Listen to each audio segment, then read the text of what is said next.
Well, ain't this just cute? Oh, this is cute. He responded to my shit. Oh, this has got to be. Oh, I'm struggle streaming already. Oh, come on. Oh, this is cute. This is cute. This is cute. This is real cute. This is real cute. So, heavy duty country tried it. He tried it. This shit is cool. By the way, this video is authorized in accordance with Title 17 United States Code, Section 107, U.S. Copyright Law. Fair criticism, teaching, all that great stuff. This is cute. This is real cute. This is cute. And I'm pretty sure he's going to take me saying that it's cute and he's going to find a way to make it rather, I want to say it, but I don't want to get canceled for saying it. I don't know. Can I get canceled for saying it? Let's watch. Am I struggle streaming still? I got to be struggle streaming. I think I'm struggle streaming. Yeah, I might be struggle streaming. You say you love my content? Thanks. Appreciate it. Let's wait till some more people come in. This is funny. This really is. Okay, so he made a reaction video. This is Heavy Duty Country's channel. And he made a reaction video. I'm struggle streaming though. This is crazy. Maybe. Let me see how it looks. Sorry about that. Give me 1 minute. No, because I like to do mine live. I like to have people come in and say what they feel. Because he gotta hide behind the stream. He has to hide behind the stream. I don't have to hide behind the stream. I don't have to hide behind a video. I go live with mine. So, what's going on? I don't see any other comments though. CJ LaChapelle. Let me see if y'all tag Heavy Duty Country and tell him come on over here yonder. Because I want to see if he's bold enough to come on the channel and have a conversation. I want to see. See, it's easy to do snippets. Very easy to do snippets. Hey, Sally, what's going on? Yeah, it's very easy to do snippets. But I want to see if somebody reach out. If you know Heavy Duty Country directly, tag him and I'll drop the link. And then he can come on my channel live. He can come on my channel live. And then we can have a discussion regarding this. Let's go. See, some people like to throw a rock and hide their hand. He doesn't know. I'm one of those pull-up type of people. You see what I'm saying? I mean, they talk about Chicago stuff until a Chicago motherfucker pull up. You see what I'm saying? So, come on. Because I'm curious. And I'm not talking about the violent kind of pull-up. So I got to clarify that because, he wants to do little choppy segments. And he said I stroked a water bottle on live and I was talking about his D. You know how long that live was? I want y'all to hear it. I'm going to wait till some more people come in. I want Heavy Duty Country. Let me see if I could tag him in this. Doesn't mean he's going to respond. I'm sure he's doing nothing. See if he comes in. There we go. Tagged him in it. Let's see if he could come on. I'll answer your question, LaChapelle, in a minute. I'm trying to see if and thank you for the super chat too. How can I get comfortable carrying a gun without and external safety inside the waistband? I can answer that question. But let's see if Heavy Duty Country comes online and wants to have a conversation. Because this is some of the stuff that he said, and I'm going to play it. It was funny. The shit was funny. Because he already started out. I'm not going to... now, let's just play the video and see what he got to say, and then we'll go with that. Here we go. Entirely sure how it could get any worse for USCCA at this point. But somehow they continue to keep topping their shenanigans. It's really stunning. I mean, they must pay their PR department millions of dollars because they're worth every penny. If you haven't been following closely, me and attorneys on retainer have been calling out some inconsistencies coming out of USCCA.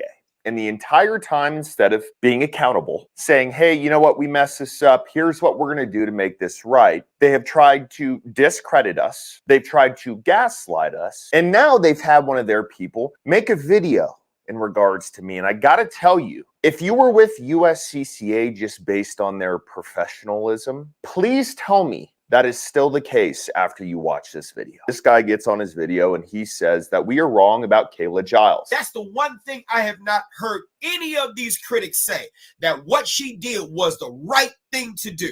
Look, I'm not going to go into that part on this video. What I can say... Okay, so right there.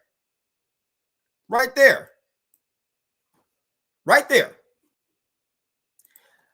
I'm not going to go into that part on this video.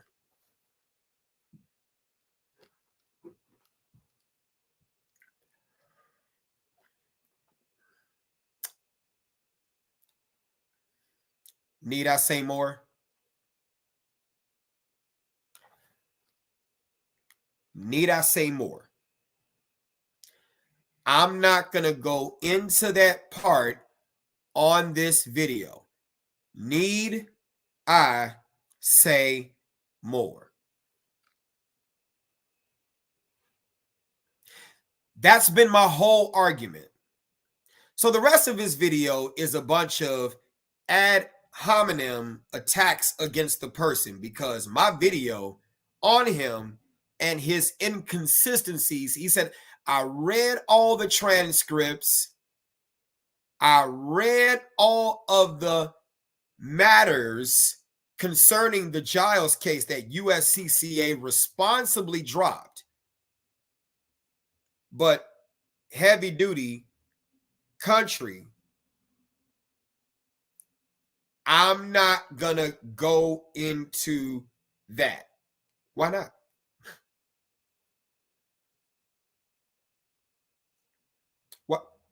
Why not? I'm just curious. If somebody knows him, tell him I'm live now. My video was good enough to get reach for him to make a video and not go live, but make a video of reactions. And then, this is funny, he goes on to my video to say this. Here we go. Okay, is I've read all of the court documents. I've read the transcripts as far as the witnesses go. And he said he read the transcripts. He said he read the transcripts. You all watched my video. Wait, I got to do this live. We doing it live. We doing it live. We doing it live, man. We doing it live. Y'all hang tight. We doing it live. We gonna do it live. Shouts out, sign off in the comments. What are your thoughts about this? If you watched the whole video, I think that's important to talk about it. It's important to talk about it because the man said that hold on, because I got to get to it. He probably took down this video. Yes, we got to get to it. Sorry, I gotta run my doggone. There we go. Oh, I don't even see the video up here no more. I don't see the video up here no more. Oh, yes, I do. Here we go. Here we go. Hold on. Okay. Here we go. Y'all give me one by God minute. Hey, hey. Hey, Mike. How are you? How are you? I'm about to have fun on social media. Yes. Yes, ma'am. You too. All right. Here we go. Heavy duty country. Now, he said he read all the court case. There you go. Tag him in it. We live. Let's have a conversation. Here we go. I read all the court documents and videos and transcripts. You can expect USCCA to completely trash your character in order to save their own ass. Okay? Just so you know. So the member who got screwed over by USCCA is Kayla Giles. And for those of you who are unclear, I'm going to give you all a brief overview of what happened with this case because there's a lot of BS in the media right now, especially coming from USCCA. Kayla and her ex-husband were not doing well. They were arguing a lot to the point where Kayla tried to get a restraining order against him. No one knows if that was denied or approved, but Kayla... No one knows if that was denied or approved. No one knows if that was denied or approved.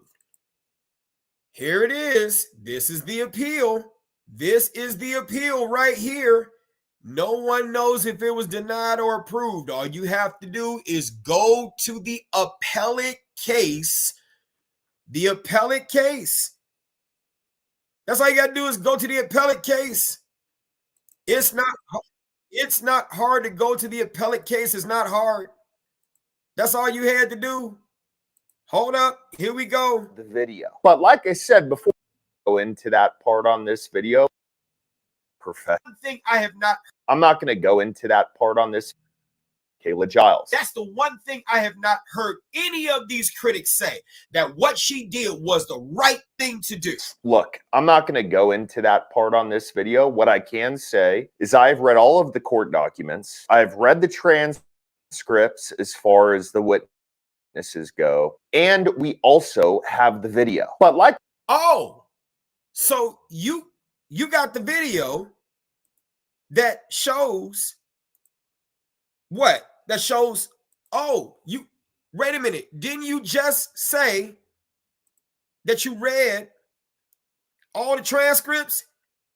You mean the transcript that says later the same month, the 9th Judicial Circuit Court issued mutual protective orders that, among other things, prohibited them, both of them,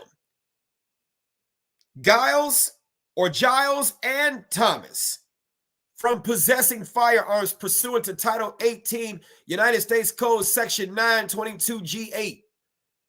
Also in August, the defendant, Mrs. Giles, began researching Louisiana self-defense law and concealed carry insurance over the internet, both on her computer and on her mobile phone.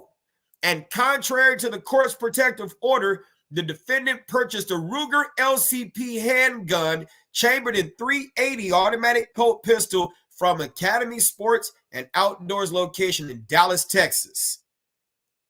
And she was able to go past the background check because she had a license to carry, and she also purchased concealed carry insurance from the United States Concealed Carry Association.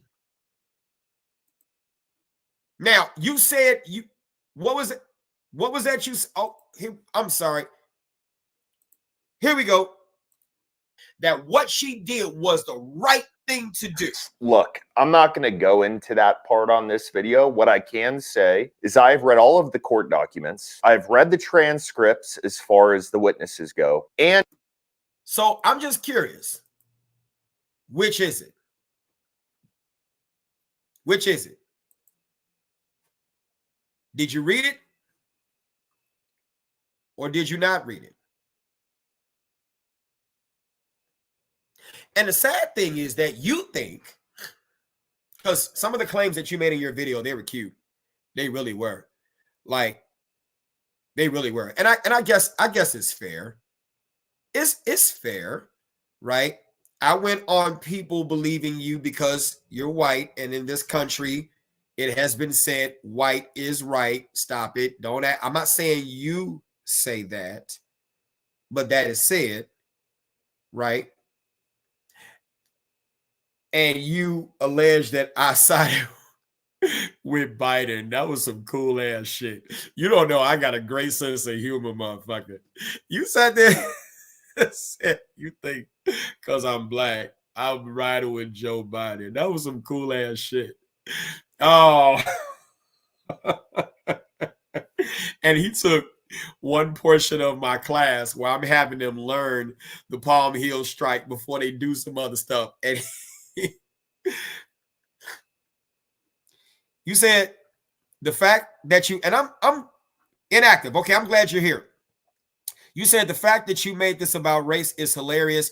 Democrats invaded a 2A community. No, I think, AJ, I think you're missing what I'm saying. And I'm willing to have a conversation, AJ. Thank you for being here, by the way. This is the part about communication. Just because I communicate and I know my intentions doesn't mean other people understand what I'm saying or what I'm doing. See, I'm only responsible for what I say, not for what you interpret. Anybody who has eyes and ears for what I was saying, they knew that I wasn't using race for the purposes of talking about racism. I was using race for the purposes of talking about what influences people to actually choose certain things on aesthetics and how people look. That's what I was saying. But when you see a white man and a black man, and you see a black man criticizing something, you automatically think that I'm invoking race for the purposes of racism. And that's clearly not what I was doing. But thank you for your comment, by the way. And thank you for assuming that because I'm black, I'm automatically Democratic, when if you knew anything about me, which I don't expect you to know, I'm not really a person of value for whom or who you should know. You would know that I'm not Republican or Democrat. I don't really care what you think. And see, here you go. Bruh, that's BS. I'm black and I followed both of you. You could not have possibly followed me. I think you just talking just to talk. Because if you followed me, you know I'm just as critical of the black community as I am critical of this guy who clearly did not read the appellate case that laid out the facts that caused USCCA to drop the Giles case. Matter of fact, some of you all are running over to attorneys on retainer. And I see you clearly missed. This guy clearly missed the part in my video where I was talking about systems are not just paper, they're people too. And AJ, thank you. BC even said it. I've watched a ton of your content over the last few months. I've never seen anything racist in your content because I'm not that. But nice try, though. It's easy for you to assume because I'm black and I'm from Chicago, I got to be a gangbanger. I got to be racist. I got to be on welfare. I got to be... AJ, you said, so you should have stuck to the facts instead of race baiting. Oh, you mean these facts right here? Your buddy, that's apparently that's who you jocking for, because you dick riding hard. You know you black, so you want to stand that term, dick riding. You dick riding hard as fuck. The same guy who said, we're not going to talk about any of that. We're not going to talk about anything such as the 9th Judicial Circuit issuing both of them a mutual protective order. And instead, she chose to buy a gun because she wanted to kill her husband. AJ, you black and you probably a man too. You know how sensitive it is talking about, right? You know how sensitive it is talking about fathers being in the lives of their kids. You do understand this Giles character set up her husband to be killed, right? You do understand that she could have easily had the exchange at a police station, but why would I have the exchange at a police station when I want to kill Buddy ass, right? All the arguments and the things they've been through, and she trusted him. Not strike that. He trusted her to walk up to the car and that trust got him killed. I do more help than you could possibly ever imagine. And I don't need the USCCA to tell me that I need to advocate. See, a percentage of people who switched over to attorneys on retainer, that's fine. That's your right as an American. You can do what you want. But I guarantee you, one of you all is going to go and get into a conflict that's going to make attorneys on retainer decide to drop you too. I guarantee you, you didn't read the fine lines. I guarantee you, you did not read the fine lines in whatever their contract is. You know, there's another, and I wanted to point that out too. I saw that this morning. I'm going to continue to use this show to point out some other stuff. I'm not thinking about heavy duty country because I've already provided proof of the matters that I was asserting. So I've said what I said. He clearly didn't read, and that's fine. It's his right. He doesn't have to read shit. He doesn't have to read anything. But I'm going to go on ahead and provide this because there was a case. Let me see. V. Washington. There it is. I got to find this. So there's a case that I came upon, and I'm going to switch to this tab. And I want you all to see something. See, people want to switch over to other insurance agencies, and that's fine. That's your right. Do what you feel. But what I'm saying is people are not reading. So let's look at another legal defense, if you will. Armed Citizens Legal Defense Network. Does the name Massad Ayub and Tuller, do those names come to mind in the firearms industry? They should. You know who Massad Ayub is, right? Well, Massad and the rest of those guys, they started the Armed Citizens Legal Defense Network. Let's go down to some of the things because it was an appeal in here. And I want to bring something to your attention that people may not be paying attention to. The arms, and this is nothing against them. I'm just pointing out what you don't understand about any of these companies and what they reserve the right to do. What they reserve the right to do. Okay? Here we go. The Armed Citizens Legal Defense Network was formed in June 2011 in Washington, or as a Washington for-profit company, right? They got to be for profit. How else are they going to afford your defense, right? They are not insurance agencies, right? Here we go. This is something that I wanted to point out. Following a self-defense incident, the Armed Citizens Legal Defense Network provides financial assistance for a member's legal expenses through the Armed Citizens Legal Defense Network's Legal Defense Fund. So funds have to be funded through profits, right? The fund receives 25% of of all network membership dues and renewals, plus 100% of corporate donations, estate and bequests, gifts, and personal contributions.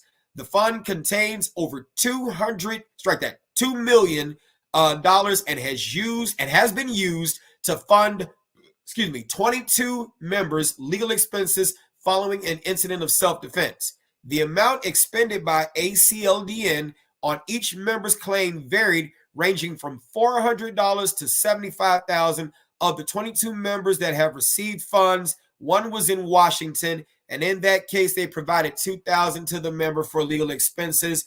They declined to provide funds in 3 instances, including one in Washington. And I think this is important to talk about. Okay, let's go. ACLDN's membership brochure encourages individuals to join the network and not face the legal aftermath of a self-defense alone, right? Gotta get it. Gotta get it. I want to get to the part where, okay, here we go. After joining ACLDN, members receive an explanation of member benefits, right? ACLDN explains that members will receive educational materials, which is important. Why is it important for them to receive educational materials? Somebody tag Heavy Duty Country and have him come in so that we can have a conversation. I guarantee you he won't. See, he'll do snippets, but I guarantee you he won't have a conversation. It's too easy to talk, right? Maybe for him it's hard to talk. Here we go. You get educational materials. Why is it important that you get educational materials? Because the regular class is not enough. The regular class is not enough. The regular class is not enough. I said what I said. The regular class is not enough. Same thing. You know who else provides educational materials? USCCA. I wonder, does attorneys on retainer provide educational materials for their members? But guess what? I don't care if it's ACLDN, USCCA, NRA, fuck it, NCAA, the fucking NAGA, right? National African American Gun Association. It don't matter if you think you don't need to learn anything. It don't matter if you don't read. And clearly Heavy Duty Country didn't read. He didn't read. That's my whole argument this entire time. How could you miss what is clearly in the appellate brief? Right? Let's continue. Access to listings for network affiliated attorneys and an initial attorney fee deposit in incidents of self-defense and bail assistance, quote, upon a showing of legal self-defense. When a member requests funding, additional funding to, quote, defray the cost of going to trial, the ACLDN's advisory board will review the facts of the case and advise the ACLDN leadership on specific issues of legal self-defense on which decisions to grant financial support rest. The ACLDN expressed that in its review process, it is never undertaken to deny assistance to a member who acted in legitimate self-defense, but rather to prevent accusations that the ACLDN supports or encourages use of force without justification. They reserve the right. They reserve the right. They reserve the right to drop you. Here we go. Furthermore, where charges are not dropped or if a grand jury is convened, ACLDN will ask the members' counsel to estimate how much money is needed to prepare to go to trial. And once the question of cost is settled, ACLDN will fund the entire defense, assuming no new evidence has surfaced that invalidates the self-defense claim.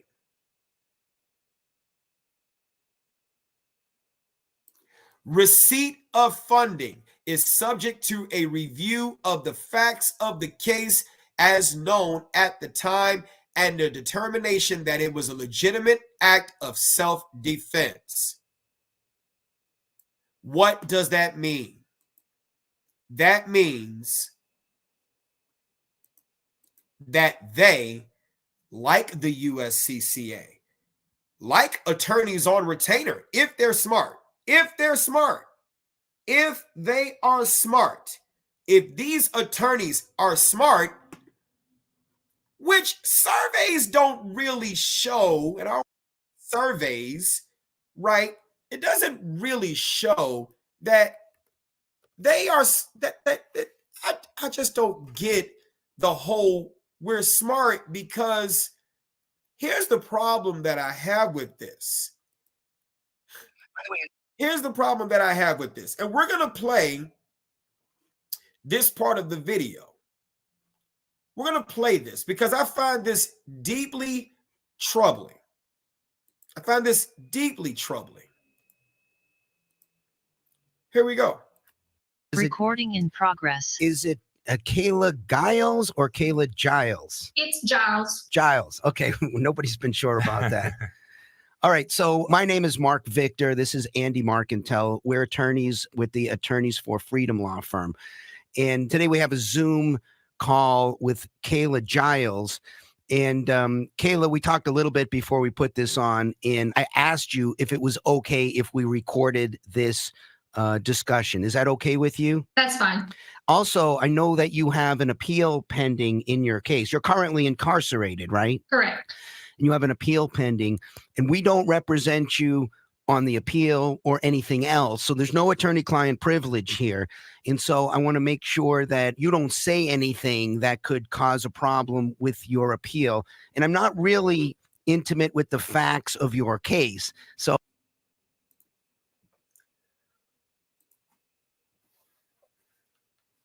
Sign off in the comments. What problems do you see here?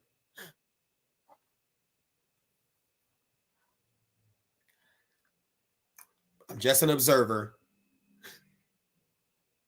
I'm just an observer.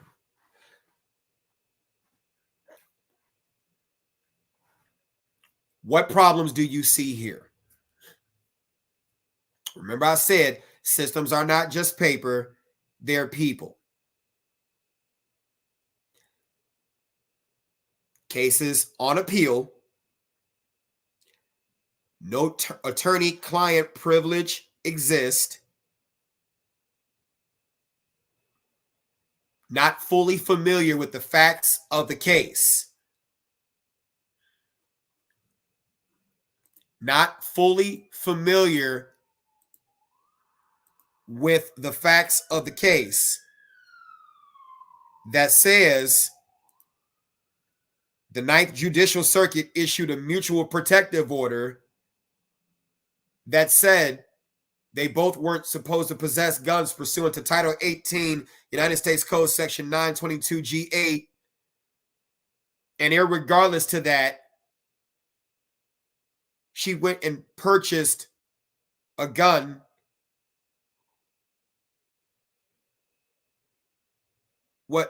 What say you? I'll address your question. And that's a fair question. But what about this white thing you kept saying, Mike? Here's why I said that, Big Show Eats. I did not say that for the purposes of inciting racism. That's not what I said. And I appreciate you asking that question. I said that for the reason that people do use, not everyone, but people do use skin color in their purchasing decisions. Like when a person will come inside of my business and say, hey, I decided to shop with you because you a Black-owned business. Same difference. And I'm like, well, just because I'm Black, how do you know I'm right for you? I could be bad for you. You see what I'm saying? You shouldn't make your decisions just because I'm Black. Am I a good company for you? That's all that I was saying. That's all. Now, if people would have watched the whole hour-long live, they would have got that. But he chose to take certain snippets, and inflame the passions of his fan base. So that's fine. This is America. People do that. So you're saying I should judge Blacks if I got them pants down right? What does that even mean? What does that mean? Big Show Rags, I thought I was just answering a question that you asked. You said, so you judge people by color. Yeah, I do. Yeah. Just like Charleston White was asked a question, do you feel safe around Blacks? What did he say? No. Share the same sentiment. I ain't the only one. Do you feel safe around whites? Yeah, because they're not thinking about us like we have been taught to believe they're thinking about us. But I live in a Black community. I might get robbed or shot by somebody in the Black community. I ain't say everybody in the Black community does that. So y'all the one who let Martin Luther King lie to y'all. We don't judge people by the color of their skin, but by the content of their character. When in fact, in social psychology, representativeness heuristics is a thing. See, you all don't know. I'm an actual scholar. In social psychology, representativeness heuristics is a thing. We judge people by aesthetics, by how they look. It's in purchasing decisions. It's in a variety of things. So to answer your question, yeah, I got to make quick assessments. Yes, I do. Color is one of those things. Yes, for sure. Yes, sorry. And at least I'm bold enough to admit, see, I'm Black. I can admit it. You white, you might be called racist. See, I'm not calling you racist. But you might be called that if you said that. You know you're thinking it, you just can't say it. You thought you had me there, but you didn't. And I'm still waiting for somebody to tell Heavy Duty Country, come on in the room. I'll drop the link. Let's have a conversation. Well, I love you too, Avenger. You said I judge character, not appearance. You lying. You lying. You lying. You just said in the comments, oh, here we go. Oh, so you saying I should judge blacks if they got them pants down rags? Explain the pants down rags. Explain the pants down rags. Your comment implies the very same thing I just said we all do. You tried it. Stop lying to yourself. That's all I'm saying. I'm not calling you racist for it. See, I am one of the ones who understand. Yeah, come on. Everybody tagging Heavy Duty Country. Y'all tag, if you on YouTube, tag Heavy Duty Country in the comments and tell them, come on in, let's talk. If you know the brother, tag him and tell him, let's come on in and talk. He want to say USCCA is funding me like I'm not a grown-ass man with my own opinions. How do you think my page got to where it is? Because I'm controversial. Don't nobody got to pay me for my mouth. I say what the fuck I feel. And if I was repping USCCA, you think I would have said 3/4 of that vulgar shit that I said on there? You can't represent a professional company speaking like that. Are you serious? Come on now. These thoughts are the thoughts of my own. No, you're making yourself look like a clown. No, it don't. You're projecting so you don't look as racist. Man, you're going to cry when they cut you off. Big Show eats. I'm going to put you in timeout. Go eat. I'm going to put you in timeout. Go eat. Moving on. Yeah, people. Oh, that's what I'm saying to Avenger. You feel what I'm saying. Big Show, you lying. I'm sorry. I'm white, and I was born and raised in Milwaukee, a.k.a. Little Chicago, and people judge on skin color. Don't mean you racist. First of all, you didn't ask the person that had a skin color that they had. They had what they had. So you see what you see. I don't have time to play with these little kids. I'm still waiting for Big Country to come on in. Because it's easy to make a snippet and then hide behind the videos. Come on in. I bet you he won't. I bet you he won't. He can get on his platform. He can get on his platform and then put it in the comments, and I'll send the link and we can have a conversation. I mean, you can't tell me I'm not going to give you an audience. You're not going to give me one. We both are talking about each other on the channel. So let's have a conversation. Y'all do me a favor. Could you hit the like button, please? I'm sure JFB, I'm sure he won't. I'm sure he won't. I'm sure he won't come in. I'm sure he won't, because he's going to have a hard time explaining the fact that every company, attorneys, see, what do they say? BS gets you to the top, but it don't keep you here. BS will get you to the top, but it won't keep you there. And so when you got attorneys on retainer who put Kayla Giles, you put her on the doggone show to have her talk about her case when she's got or had an appeal. You heard them say, let's go again. Let's go back. By the way, is Recording in progress. Is it Kayla Giles or Kayla Giles? It's Giles. Giles. Okay. Nobody's been sure about that. All right. So my name is Mark Victor. This is Andy Markentel. We're attorneys with the Attorneys for Freedom law firm. And today we have a Zoom call with Kayla Giles. And Kayla, we talked a little bit before we put this on, and I asked you if it was okay if we recorded this discussion. Is that okay with you? That's fine. Also, I know that you have an appeal pending in your case. You're currently incarcerated, right? Correct. And you have an appeal pending, and we don't represent you on the appeal or anything else. So there's no attorney-client privilege here. And so I want to make sure that you don't say anything that could cause a problem with your appeal. And I'm not really intimate with the facts of your case.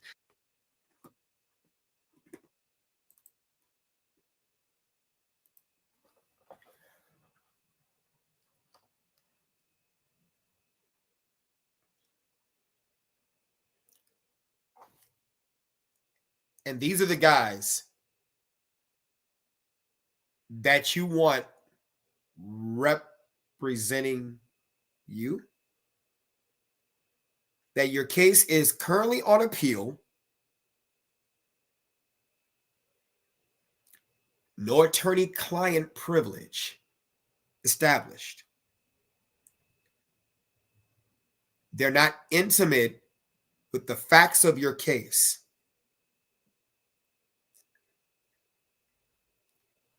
And they don't want you to speak on anything that could damage your appeal, but they can't control what you say.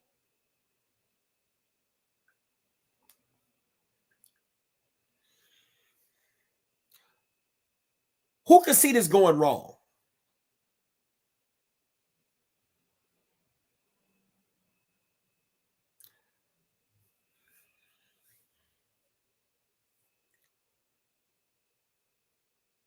Who can see this going wrong? Because some of you all don't understand that the justice that you may need to get could come during the appeal.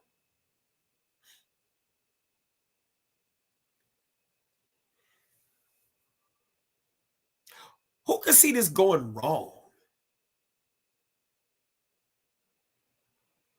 In a world where all you have to do as a lawyer is simply look up the case, State of Louisiana versus Kayla Jean Giles Kuti in the Court of Appeal of Louisiana 3rd Circuit, docket number 22-665, decided October 25th, 2023.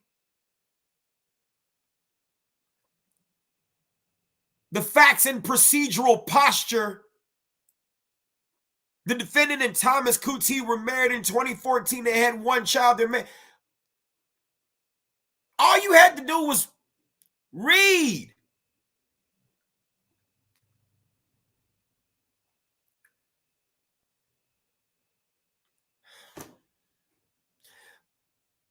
But that's who you want representing you.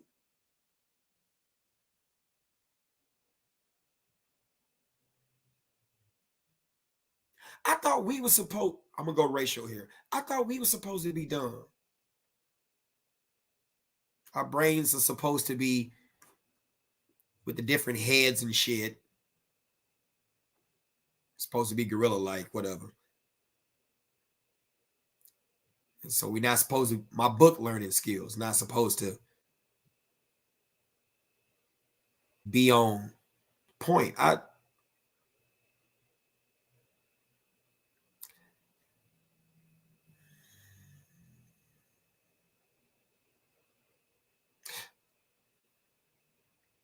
Here come H coming in. What does this have to do with anything why the USCCA dropped her? Do you want, how many of y'all want me to explain the whole case over again? Y'all sign off in the comments if y'all want me to. I'll do it for y'all. H, I'm cool with you. I ain't got no problem with you. I just, don't mind me. I'm still waiting for heavy duty country to come in. Here comes Bob the Gamer. Did you even, you said, here go H. H what? Now, here we go. Did you even watch the interview? She has an attorney already. She's having G an interview about USCCA. If you got an appeal going, why would you talk to anyone about your case? Have you ever heard of these things called rest your stay statements? You think during the course of the interview, she couldn't be tripped into saying something that could... See, systems are not just paper, they're people. And even though the appeal examines the record... Thank you, Bob the Gamer. Thank you. It's all good. Accountability, brother. Thank you, Bob. I appreciate you, bro. There we go. It's all good, brother. It's all good. It's all good. Yeah, she got an appeal. And they said in the beginning, they are not intimate with the facts of the case. This right here. That's all I did was just Google. I'm not anybody special. I'm not an attorney. I don't have access to anything that you don't have access to. Right?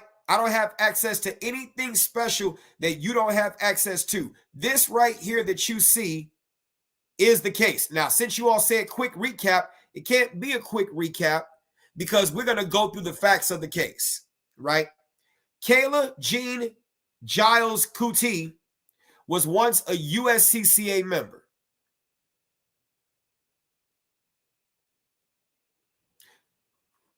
You said, should you cancel it?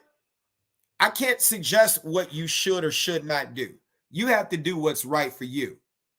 I can't tell you to cancel it or to not cancel it because, one, I'm not paying your membership, and two, I don't know what outcomes you or what situations you may or may not get into that could cause you to need to use their membership, right? So I'm going to speed up what I'm going to say to make good use of you all's time, because what I can do, there is a point of having it, okay? I'm going to speed up and I'm going to tell you the facts of the case, and we're going to read it from here, okay?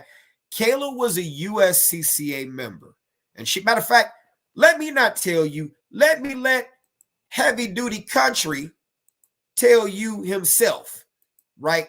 And then we're going to compare what Heavy Duty Country said versus what the facts of the case show.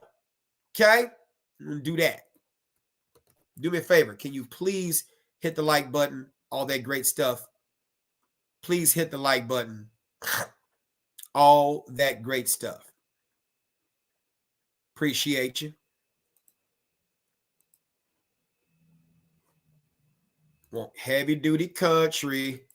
Coming from USCCA. Kayla and her ex-husband were not doing well. They were arguing a lot to the point where Kayla tried to get a restraining order against him. No one knows if that was denied or approved, but Kayla and her husband had a child custody exchange, and they decided to do it in a Walmart parking lot in broad daylight. They got into a heated argument. Kayla tried to remove herself from the situation. Remember that. She went and walked back to her car, tried to shut the door and lock it.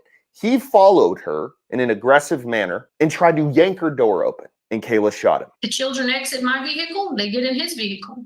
He started yelling and wanting to argue about something. I don't know. I just immediately said, nope, we're not doing this, turned around. Whenever I got into the vehicle, I was trying to lock the door. Your kids are now in his vehicle, and you're back in your vehicle. You lock the door. He's out of his vehicle and still wanting to argue with you. Right. Well, I didn't even get a chance to lock the door because as soon as I turned around to go to the vehicle, he followed me. And had he just been a split second slower, he would not have been shot. But before I could even lock the door, he jerked it open. And when he opened it and leaned in, that's when I picked up the gun out of the cup holder on the side of my door and I fired one shot. I picked up the gun out of the side of the door. She said the cup holder on the side of the door and shot him. How is the door open, but you're able to, let's back this up. Woo! See, my investigator sense is coming up. Hold up. Even locked the door, he jerked it open. And when he opened it and leaned in, that's when I picked up the gun out of the cup holder on the side of my door and I fired one shot. What's the problem? What's the issue with that forensically? If he jerked the door open If he jerked the door, this is why you should have shut your mouth.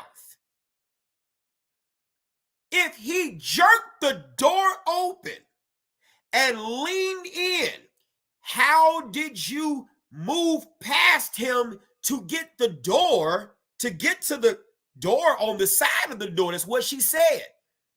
How he jerked the door open. And then you got on the side of him after he leaned in. And you were trying to grab the gun and then shoot. How were you able to do that? How could you reach for it? And attorneys on retainer got her to talk. How did you do it?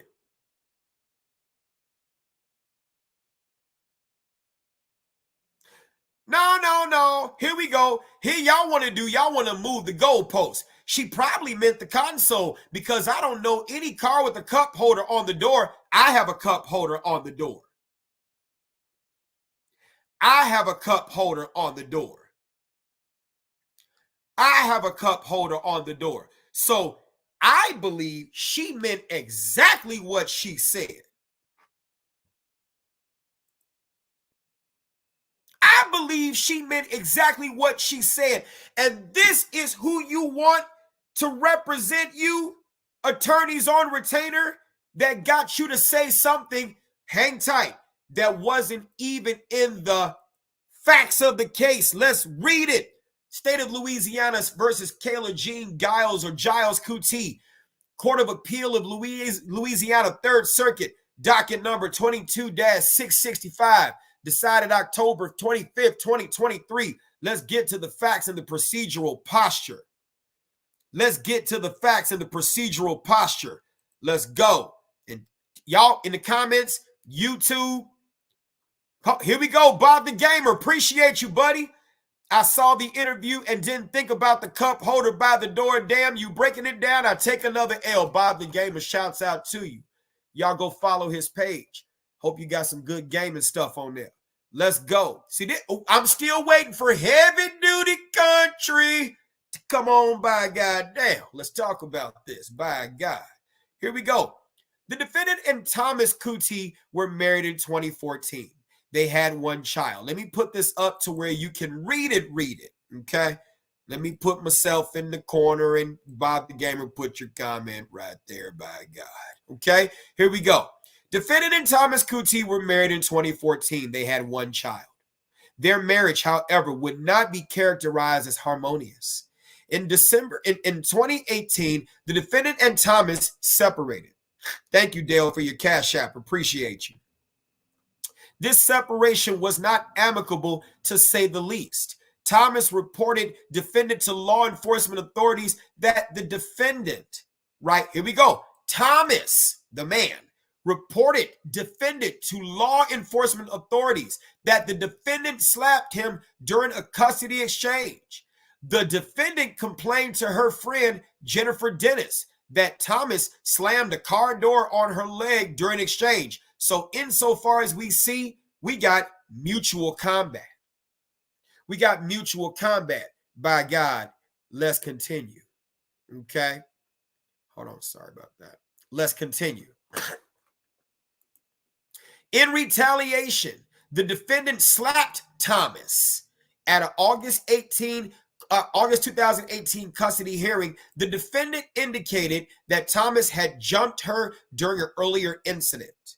Okay? And this is a custody hearing, so they're fighting over their child. Mrs. Dennis, remember her friend Jennifer Dennis? Here we go. Mrs. Dennis related that in early 2018, the defendant told her she wanted to kill Thomas and asked if she could borrow a gun. So not only are you wanting to kill, you're implicating someone else in the conspiracy. Let's go to it. Mrs. Dennis refused to loan the defendant one of her guns. Later, the defendant sent Mrs. Dennis a picture of a black handgun she had purchased. The defendant also asked Ms. Dennis if she knew anything about self-defense insurance. And in August of 2018, the defendant sent a message indicating that she had deleted all her social media accounts and that she might, quote, make the news. What does this look like? Y'all do me a favor and hit the like button. Twitter sound off. X sound off. I appreciate you all being here. Let's go. Later that same month, the 9th Judicial Circuit Court issued a mutual protective order for both of them that, among other things, prohibited them, both of them, from possessing firearms pursuant to Title 18, United States Code Section 922G8. Also, in August, the defendant began researching Louisiana self-defense law and concealed carry insurance over the internet, both on her computer and on her mobile phone. And on August 27, 2018, contrary to the court's protective order, the defendant purchased a Ruger LCP handgun chambered in .380 automatic Colt pistol from an Academy Sports and Outdoors location in Dallas, Texas. The Bureau of Alcohol, Tobacco, and Firearms and Explosives Form 4473, obtained by Academy, which is required for all commercial firearms transfers or purchases, indicates that the defendant was not subject to a criminal background check because she held a valid Texas carry permit. The defendant also purchased concealed carry insurance from the United States Concealed Carry Association on that same day. Insofar as you all can determine, is this premeditated? Sound off in the comments, you all. Do me a favor, hit that like button and all that great stuff. Y'all sound off. Does this look premeditated? I, by God, think it does. During a custody hearing in August of 2018, the defendant accused Thomas of bringing a gun to a custody exchange. Oh, no. During the defendant's trial, Jessica Giles Austin, the defendant's sister, confirmed this accusation, but no proof of those matters asserted. Let's continue. In the meantime, Thomas filed a pleading seeking a new trial on the district court's custody order, along with a demand for the reimbursement of money and an order for contempt. This pleading was served on the defendant September 7th of 2018. So now we have her being served notice that they're about to take my baby away. They're about to take my baby away. Oh, we can't have any of that. I'm the one who brought this child into the world.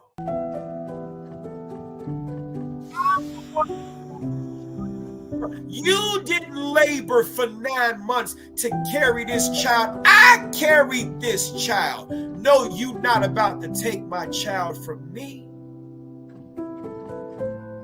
The nerve you gonna have me served with papers. That's my child. Oh, we not having any of that. We're not having any of that. Let's continue. Y'all know I had to add the music. Y'all know I had to add the music. Y'all already know I'm a whole fool. Here we go. On December 8th, strike that, September 8th, 2018, the defendant and Thomas met at a Walmart parking lot in Alexandria, Louisiana. Let me ask you this. If she complained that he had brought a gun to a custody exchange, why didn't you go to the police station? I'm sure somewhere in that USCCA literature, had you logged into the Protector Academy, it probably would have given you conflict avoidance videos, but you didn't Google that. You didn't Google the best places to do a custody exchange. You went to the Walmart parking lot. Oh, please, Mike, let's continue. We don't want to hear your mouth. They went to a Walmart parking lot in Alexandria, Louisiana to exchange physical custody of their child. The defendant's children from a previous relationship were going to accompany Thomas on this occasion as they were going to the illustrious Chuck E. Cheese's to celebrate the child's birthday. After the children were in his truck, Thomas approached the defendant's vehicle and opened her driver's side door. The defendant shot Thomas in the chest, killing him, while the defendant described Thomas jumping toward her car and jerking the door open. Here we go. I got to put this in the middle. The defendant's daughter, A.S., stated that Thomas walked toward the car, which contradicted a recorded statement she had gave police earlier. Baby, your own daughter damned you out.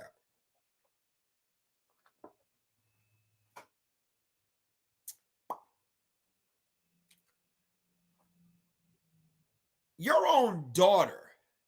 Yeah, I'll make a video on that deal. Your own daughter dimed you out. Yep. What? No, the kid's testimony don't matter. Attorneys on retainer, y'all didn't read that. Y'all didn't read that. Let's continue. I mean, your daughter dimed you out. Shit. Surveillance video obtained from a nearby Sonic restaurant depicted the incident, although the video was taken from afar and the picture was not in the highest of clarity.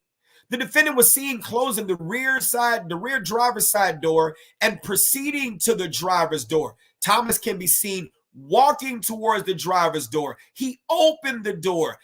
Thomas stepped in a way that he was obscured from the camera by the door. He then stumbled back and fell to the ground. The defendant remained on the scene after the shooting, called 911 and identified herself to responding officers as the shooter. She was promptly arrested and gave a recorded statement to the police in which she claimed that she shot the victim because she was scared of him. Approximately 2 weeks before the incident, the defendant had entrusted her laptop computer to her sister, which the defendant delivered in a flowered bag. The defendant made calls from the jail. How many of y'all know jail phone calls are recorded? How many of y'all know jail phone calls are recorded? Come on now. Jail phone calls are recorded. Here we go. Among them was a call to Mrs. Austin, during which Miss Austin asked the defendant if someone could take the, quote, flowered thing from her. The defendant told Mrs. Austin that no one was searching for it and that it doesn't exist. That's pretty incriminating. Mrs. Austin told the defendant that she was worried about herself, and the defendant told her, give it to Jennifer. Give it to Jennifer, her sister. Mrs. Austin gave the laptop to Mrs. Dennis, who then lived in Ochita Parish. Had to look at that. Sorry. Neither Mrs. Austin nor Miss Dennis were asked to damage the computer or delete files from it. The police became aware of existence of the laptop during their investigation because, you know, we do listen to jail phone calls, right? The detective, Chris Gunter of the Rapides Parish, hope I said that right, Sheriff's Office, obtained the laptop from which he retrieved the self-defense insurance contract dated September 1st, 2018, research on self-defense law dated September 4th, and a notice of intent to relocate with the child created September 4th, 2018. And the Walmart Supercenter in Alexandria, Virginia is just 4 miles away from the Alexandria Police Department. It's a 10-minute drive down Highway 28. A 10-minute drive. You couldn't drive 10 minutes? Come on now. And a message in August 2018 from the defendant saying she might make the news and might need fundraiser for bail money. And the message also stated that the defendant had deleted all her social media accounts. Mrs. Austin testified that Thomas had been violent in the past, all the reason to do a custody exchange in the police department, and that the defendant was fearful in the weeks leading up to the shooting. She had, however, never witnessed these incidents, though the defendant told her about them. For comparison, it was noted that Thomas was 6'1", tall, and weighed 215, and had fought in about a half a dozen mixed martial arts matches. By contrast, the defendant was 5'2", tall, and weighed 114. So let's look back at the previous statement that was said by Madam Kayla. Let's look back at this previous statement that was said by her. Bam. Here we go. Right? Correct. And you have an appeal pending. Sorry, wrong tab. Let me get back out of this. Wrong tab, because we got to get to the where we at. Come on. Oh, sorry. Nope. Bye, guy. You were just here. I think that might have been this. Yes, I think that was this. Yes, surely was. Surely was. Here we go. Let's get to this tab. He would not have been shot. But before I could even lock the door, he jerked it open. And when he opened it and leaned in, that's when I picked up the gun out of the cup holder on the side of my door and I fired one shot. Now, I know some people are going to be like, oh, no, that was the wrong use of force. Even locked the door, he jerked it open. And when he opened it and leaned in, that's when I picked up the gun out of the cup holder on the side of my door and I fired one shot. Now, Do you think a violent person who is extremely violent, do you think that after leaning in the car door, do you think this person is going to let you in your 5'2", 114-pound frame? Do you think they are going to let you get past them and reach for a gun?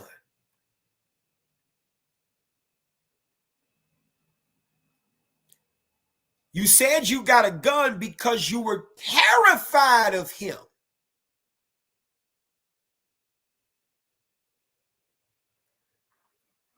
Why did you have that gun on you? Why didn't you just go to the police department? Because, see, that's part of the conversation that I said we need to have, because now you got a gun, so you ain't got to run. Now you got a gun, so you don't need to call the police. Now you got a gun because you told your friend you wanted to kill him with a notice of intent to relocate with the child. This was motivated by your desire to want to take the children or the child away from him. The matter proceeded to trial by jury, after which the defendant was found guilty of second-degree murder and obstruction of justice. They sentenced her to life imprisonment without the benefit of probation, parole, or suspension of sentence for second-degree murder, and 30 years at hard labor for obstruction of justice. Do you all think that USCCA made the right decision? I think they made the responsible decision. I think they made the responsible decision. They made the responsible decision, just like Armed Citizens Legal Defense Network. When members join this place, when they join this agency, right?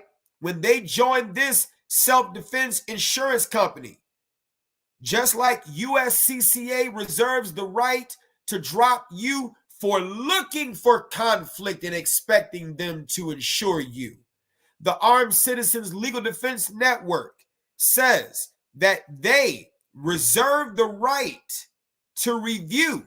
The ACLDN's advisory board will review the facts of the case and advise the leadership on specific issues of legal self-defense on which decisions to grant financial support rest. They further state, right, receipt of funding is subject to review of the facts of the case as known at the time and a determination that it was a legitimate act of self-defense. Once the question of cost is settled, the Armed Citizens Legal Defense Network will fund the entire defense, assuming no new evidence has surfaced that invalidates the self-defense claim. What does that infer? That infers that after there is a probable cause determination, that there is probable cause to arrest, and after your initial bond court appearance and the preliminary hearing, unless there's a grand jury indictment, if there's a grand jury indictment, the preliminary hearing is superseded by indictment because the grand jury indicted, and the judge in his stead binds the matter over for trial. In other words, they assign it to a trial judge. But at a preliminary hearing, absent a grand jury indictment, the matter then, it's like a mini trial, where once there's a finding of probable cause and a binding over for trial, guess what still happens during this? An investigation. Detectives have to continue to investigate. Defense attorneys, investigators have to continue to investigate. District attorneys, investigators have to continue to investigate. Why? Alan's gone. I'm not worried about him. Why do they have to do that? They have to do that because now they have to continue to find evidence that is going to help the state put on their case, that's going to help the defense put on their case, because they have a higher bar that they have to meet. And that's not proof beyond a reasonable doubt. Strike that. I'm sorry. That's not probable cause. It's proof beyond a reasonable doubt. I misstated. So now they have a higher bar they have to meet at trial. That's why the case still gets investigated. And that's why USCCA said that they dropped the $50,000 initially for her. But once they learned of new facts in the case where there was something that showed them, evidence that showed them, proof of the matters asserted, that she set this person up to be killed and wanted USCCA to fund the defense, they dropped her like they should have, as any responsible company would. Armed Citizens Legal Defense Network will do this. USCCA reserves the right to do this. I'm sure CCW Safe would do this. Hell, Allstate would do it. State Farm would do it.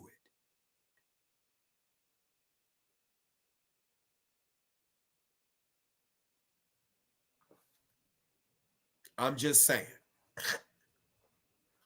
So I know I got heavy duty countries people coming over here making those comments. We won't react to that ignorance. We won't react to that ignorance. I'm still waiting for him to come up to the stage and have this conversation. What say you all in the comments, those of you all who've been watching this entire thing? Do you think USCCA did the responsible thing with your money? Because after all, it's your money that they were going to use to fund her trial. It was your money they were going to use to fund her trial. Is that what you want them to do with your money? Is fund the trial?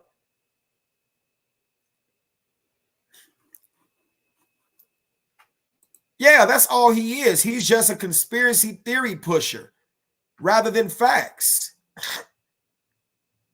On this page, we talk about the facts of the case.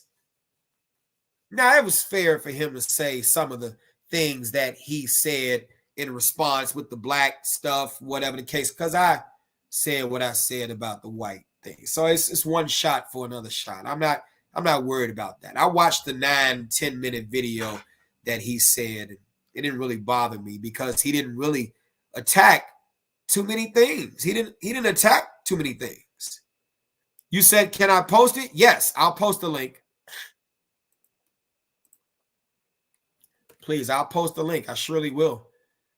Let me know if you're able to see it in the comments. Okay, let me answer your question, That's the case right there. I just put the case in the comments.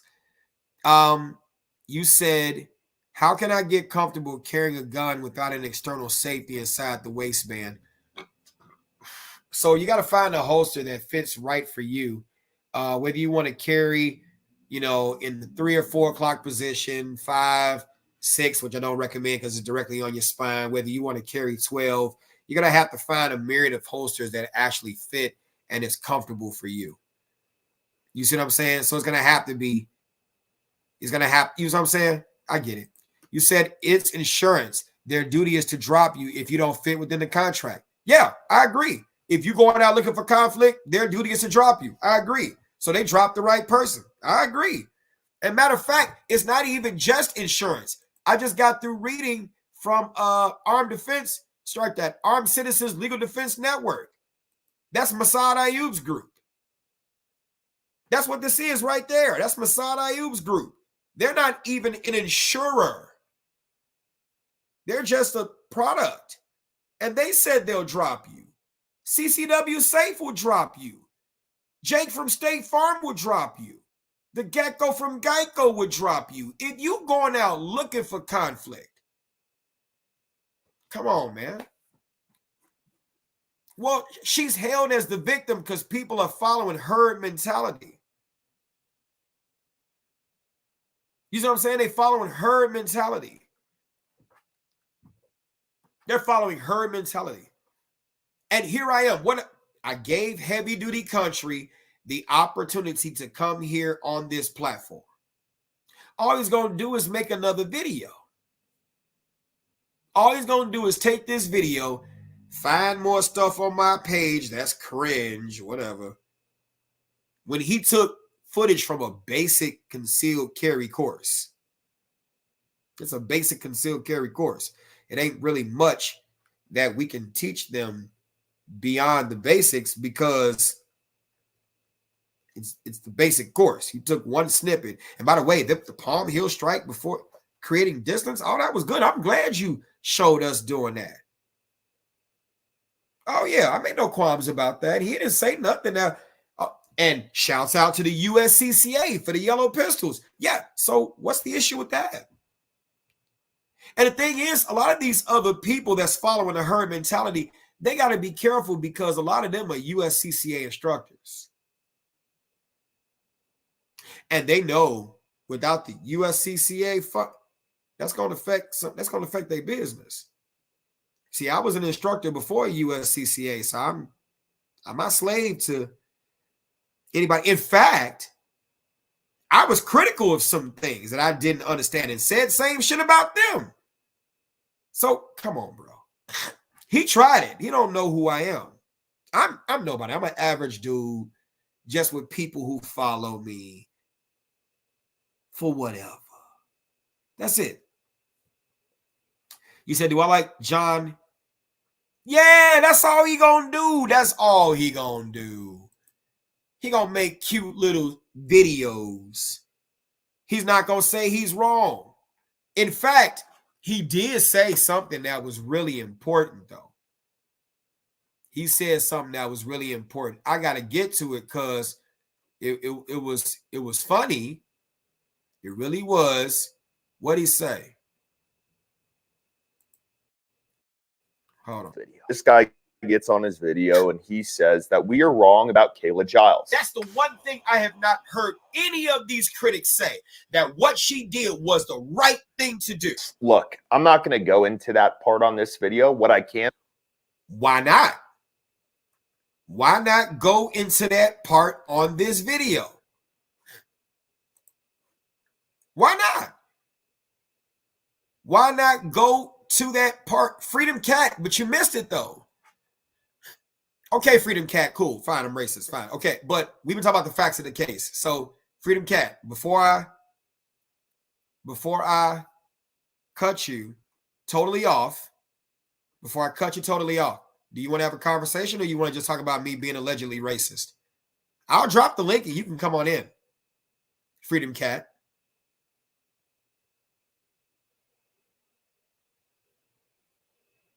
I'm just saying. Come on, Freedom Cat. Let your pussy come through. Freedom Cat, let your pussy come through. You gotta put your pussy on the table, Freedom Cat. I'm just saying. Freedom Cat, I said I was gonna drop the link. See, Freedom Cat just want to live in the comments. Come on, Freedom Cat, let your pussy reign free. Come on, Freedom Cat. You said he's here? Come on. Is that Freedom Cat? Who's that heavy duty country? Is he here? You said he's here? I'll drop the link. I want him to come up in the comments. I thought you said he's here. I'm waiting for... Is he here? I'll drop the link. I want him to come up.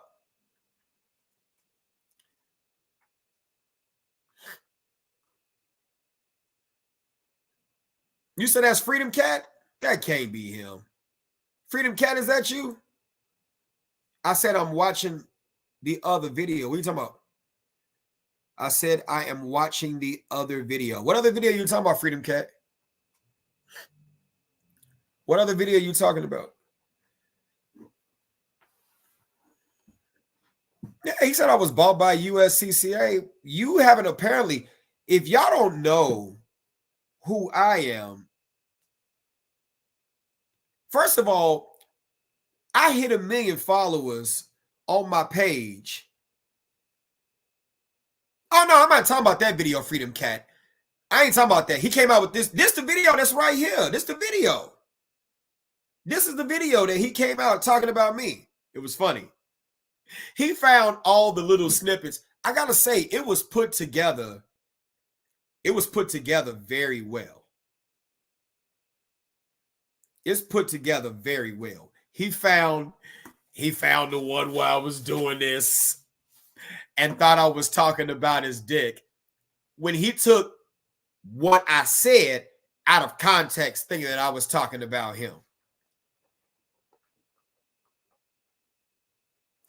Well, Freedom Cat, if you said you watched me for a while, Freedom Cat, if you said you watched me for a while, you have the right to your opinions. You have the right to your opinions. Put that to the side and just think, what have you followed me for? And I'm not saying maybe I should change the tone in how I said that. What did you follow me for? What was the reason that you followed? It probably was something that I said that was controversial and that got you over to my page. Anytime you've ever seen me talk about things, I've usually tried to find some evidence to support the matters that I was trying to assert. That's it. Everything that I've said has been fact-based. You said I was looking into CCW stuff, but the USCCA bit and the racist bit was too much. But I think you took Freedom. Yeah, I like him. I like him, LaChapelle. I do like him. You took what I said out of context. That's why I'm willing to have a conversation. I wish you could say you could come up, so I'll drop the link so we can have a conversation. At least you should be bold enough to do what heavy duty country isn't willing to do. Because if I was somebody of value, he would have came over to my page. All I did was read from the appeal. That's all I did. Could you name one place a black person can't go after dark? Because I can name a shitload of places I'm not allowed to go. Thank you, Gordon Ram, for your comment. What do you mean a shitload of places you're not allowed to go? Are you trying to say as a white man you can't come to Chicago? You can come to Chicago and get some Giordano's deep dish pizza. I don't know why you eat that cheesy shit. Cheeseburger XJ, but thank you for being here. You said I was dodging USCCA for a while till I watched your video on it where you read directly from the case, and I was like, wow, that's all I'm saying. See, the thing is, you said this is Alan McCoy. Oh, thank you for letting me know, Alan. I blocked you, but I ain't gonna block you now. You got to give me a reason to block you. What's up, Charlie? I ain't gonna block you because you're talking shit. Yeah, you ain't surviving Chirac. What does that even mean in our? Yeah, you ain't surviving Chirac. That's cute. They thought because I was black that I would definitely resonate with the word Chirac. Come on, boy. This ain't Chirac, it's Chiracistan. All right, go hug your kids and tuck them in the bed, bro. We'll put you in timeout. I don't want to talk to you.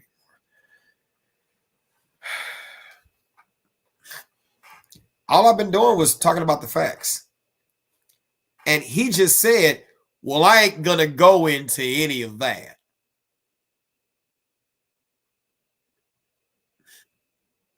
So this is just funny. This really is funny. This is very, very funny. I gotta listen to her talk about this again. Hold on for a minute. I gotta listen to her talk about this shit again, y'all. Y'all shut a doggone. I gotta listen to her talk about this again. Hold on for a minute. Situation. Remember that. She went and walked back to her car, tried to shut the door and lock it. He followed her in an aggressive manner and tried to yank her door open, and Kayla shot him. The children exit my vehicle, they get in his vehicle. He started yelling and wanting to argue about something. I don't know. I just immediately said, nope, we're not doing this. Turned around.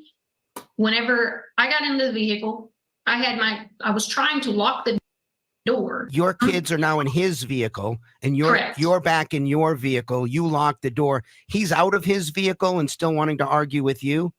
Right. Well, I didn't even get a chance to lock the door because as soon as I turned around to go to the vehicle, he followed me.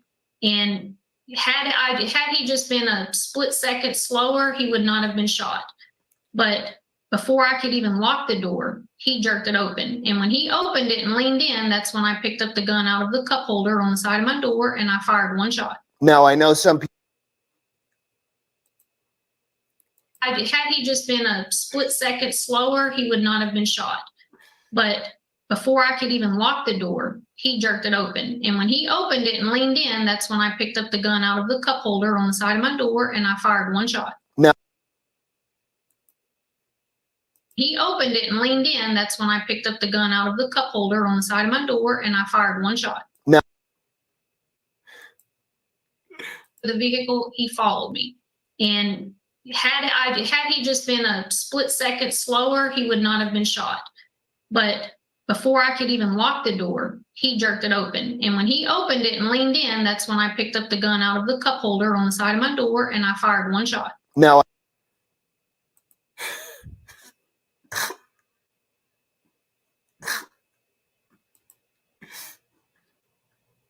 Do y'all believe this story?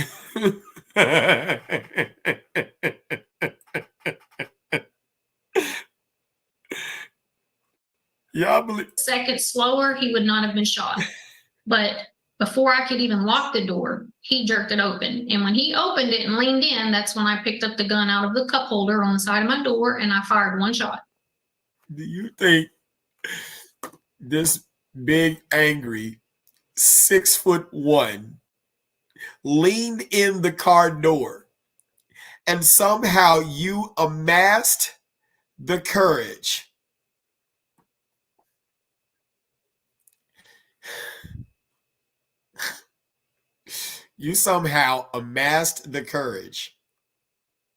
I think I finally found the strength to get up and leave. No more waiting way up. Do you think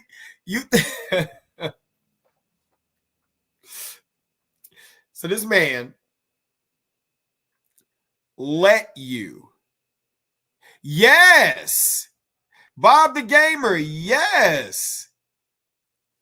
What's crazy is how she tells the story like he is some random stranger and not the father of her children. That's one of my main points. And if you were so afraid of him, you met in a Walmart parking lot. You did not call the police and notify them of the custody exchange. You did not have the police meet you in the parking lot. The police station is only 10 minutes down Highway 28, a 4-mile drive away. You got out the car and left your gun in the car for a man who allegedly slapped you, and you were afraid.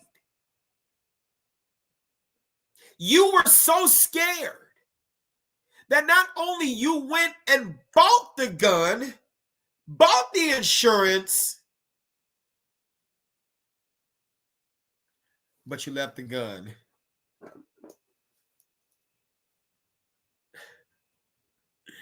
Now, if the gun looked like this, I can see why you had to leave it. What was you going to do with this?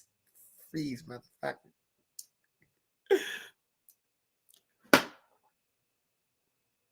You left the gun inside the car to get outside of the car for a man you stated was violent. Why does Alan McCoy have 95 fucking pages? Who are you? Oh my God.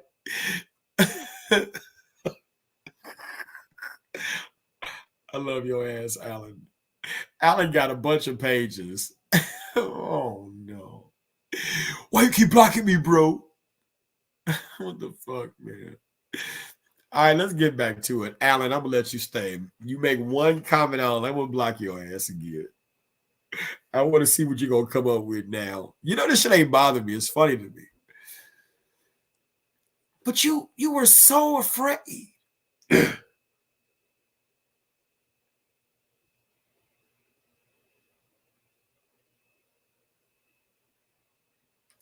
Speaking of hearing the truth, Alan, here we go. Let's go. Had he just been a split second slower, he would not have been shot. But before I could even lock the door, he jerked it open. And when he opened it and leaned in, that's when I picked up the gun out of the cup holder on the side of my door and I fired one shot.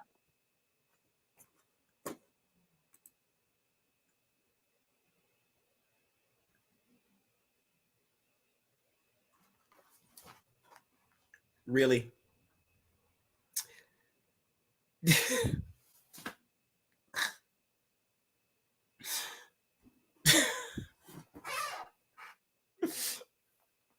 This seems like this shit should be on Lifetime television for women. Should pick her ass up. I watch that shit. That should be on the Hallmark channel.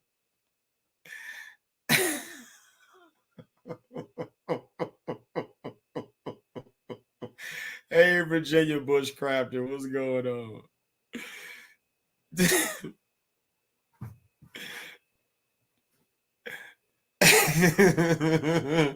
This has been my favorite case to talk about. This has been one of my favorite damn cases to talk about. He said maybe he opened the door to tell her she dropped her CCW license on the ground. This has been one of my favorite cases to talk about because that's why Heavy Duty Country won't come into the room. Because I got in all these little tabs that I got up here, I got all my evidence lined up, waiting to attack everything he might say. Kind of like a lawyer. An allegedly racist lawyer. Like, I'm not that. How many of y'all think I'm racist? Sound off in the comments. Y'all think I'm racist?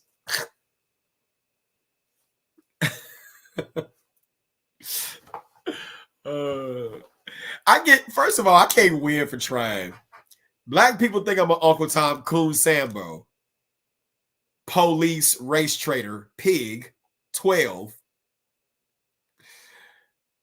White people think I voted for Joe Biden. And that's not everybody white. I'm just saying this. Oh, I can't win. Hey, Jacob. Jacob. Hold on. I got to play this video again. Here we go. To argue with you. Right. Well, I didn't even get a chance to lock the door because as soon as I turned around to go to the vehicle, he followed me. And had he just been a split second slower, he would not have been shot. But before I could even lock the door, he jerked it open. And when he opened it and leaned in, that's when I picked up the gun out of the cup holder on the side of my door and I fired one shot.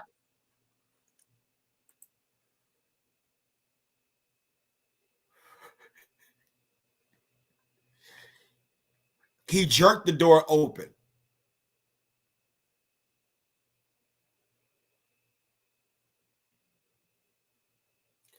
How long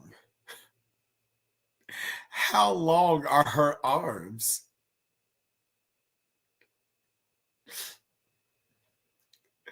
How long are her arms? Let's go back to the case. Let's go back to the case. In the facts of the case, the appeal shows that she is, hold on, here we go.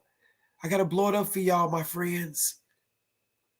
The defendant is 6'1" and weighed 215 pounds and had fought in about a half a dozen mixed martial arts matches. By contrast, the defendant was 5'2" and weighed 114 pounds.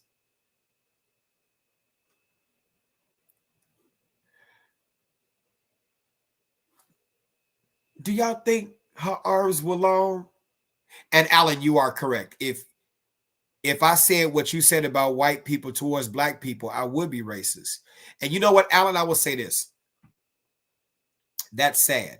Because that's sad that we live in a world where you don't have free speech. You should be able to talk about the stereotypes about black people and not be canceled, because there are things that black folks do to perpetuate stereotypes. I'm not against your free speech. You just heard what Big Country said, that I was being racist, and that's not me. And I'm strong enough mentally to withstand the attacks of people saying I'm racist, because I've been so used to black folks. I've been so used to black folks calling me, because I used to be the police, Uncle Tom, Coon, Sambo, police lover, sellout. When you've been so used to black people calling you racial epithets, you think white people saying that I'm racist is going to bother me when I know I'm not?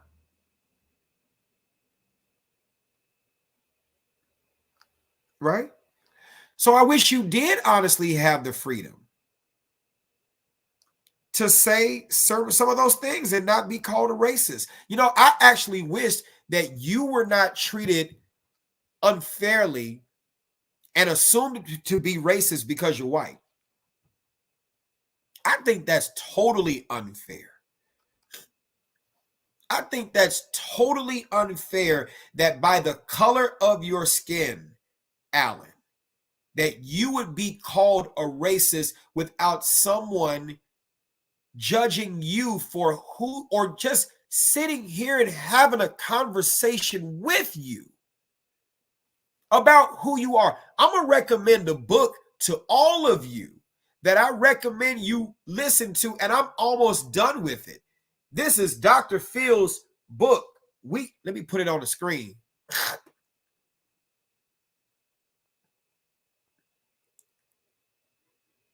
Hold on for a minute. I want y'all to see this. Dr. Phil's book, We Got Issues. This is a lovely book. This is a lovely book. We Got Issues. This is a book that will tell you about standing on your convictions and that you should not be treated wrong and be canceled for your ideologies, and you shouldn't be called a racist for being anti-woke. Come on.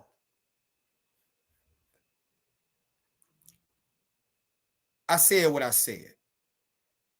I said what I said.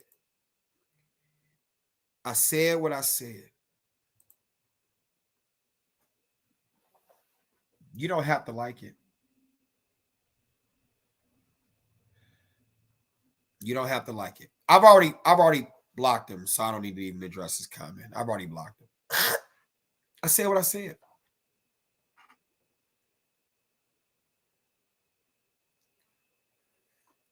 Freedom Cat, you said no form of racism is right. I would hope you would know better. Maybe have a nice talk to Jesus. He is the way. No doubt there. I won't dispute your comment. Oh, you're not blocked, Alan. I didn't block you. I didn't block you. No, Alan, you weren't who I talked about.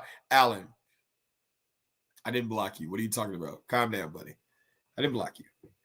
It was somebody else. It was. No, Alan, you're not blocked. Fuck. Alan, you're still here. I'm still waiting for Heavy Duty Country to come up. If y'all know Heavy Duty Country, call him on over. Call him on over. Let's have this conversation. That's why I went live. It's easy for somebody to throw a rock and hide their hand. I'm here. Come on down. Y'all tag Heavy Duty Country in this. If y'all do talk, I would watch it. Yeah. I invite him. Y'all come on. Let's have a conversation. I've been doing nothing but what kind of lawyer you getting for $29? Shit, the kind of lawyer that helped me win my case. What are we talking about? See, some of y'all got insurance and you don't even use it, and that's good. But I've had to use it. I just tagged him in it. Heavy Duty Country. Tag him. Have him come on down. He's not going to do it. He's going to take this live and he's going to make snippets from it, sure. That's for sure what he's going to do.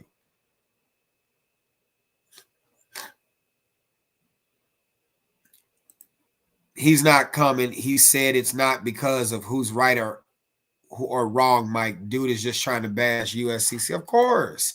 He can't deal with the facts of the case. You said you got U.S. Law Shield. Hey, as long as it's working for you, it's all that matters. That's what I said for the people that's coming to my classes. I'm sorry, Kay. You said what?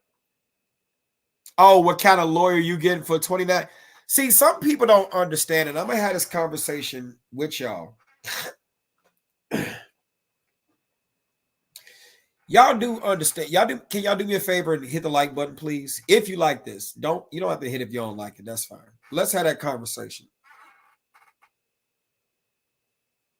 I don't even know what that is, CJ. I appreciate your super chat. I don't even know what that is.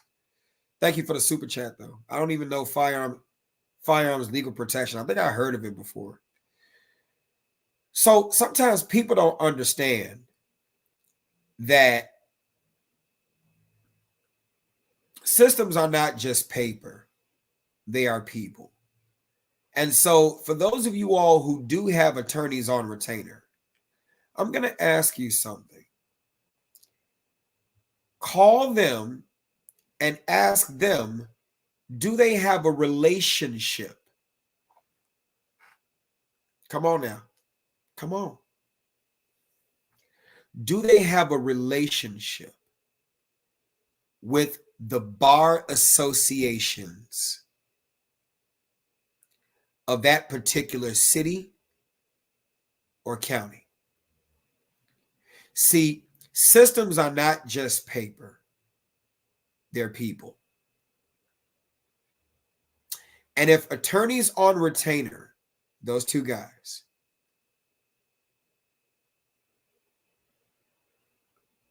I gotta find your name, Alan, but I'll I'll go back. I'll go back. I'll do that. I'll do that for you, Alan. I'll do that for you. But I can't do it now while I'm live. But I'll do that for you, Alan. You've been cool. Attorneys on retainer. Do they have a relationship with the Bar Association and the other attorneys? Ask them. You know what county you live in. Ask them to name some attorneys that they know in your county and ask them to describe what type of cases they've worked on, regardless of which side they were on.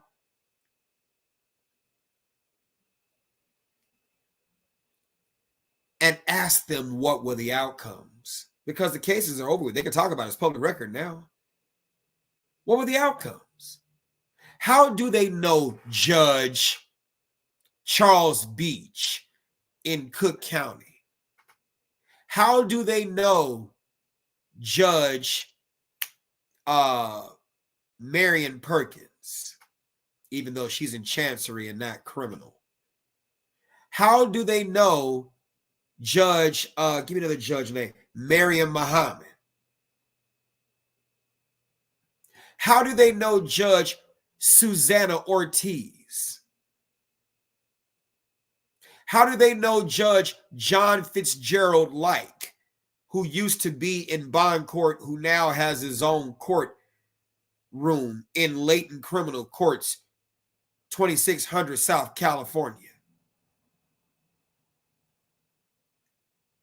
If they can't have that conversation with you about those judges, I guarantee you, you can call Dave McDermott.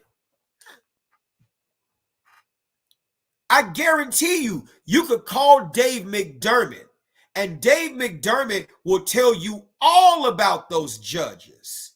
He will tell you all about their personalities, what they like, what they don't like, how they respond to certain things when you introduce certain motions. Systems are not just paper, they're people. Have they even passed the bar in the state where you live? What law firm are they going to ride under to try to act as pro hoc vice? How long will it take for them to be accepted to be able to practice law? And why do they have to practice under another law firm?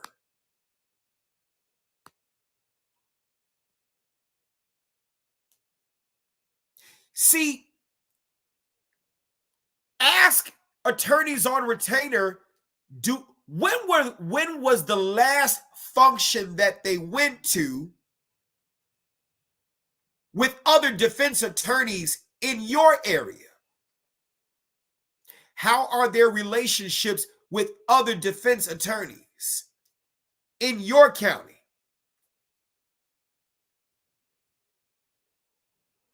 You said it's the same as USCCA, though. Oh, no, it's not.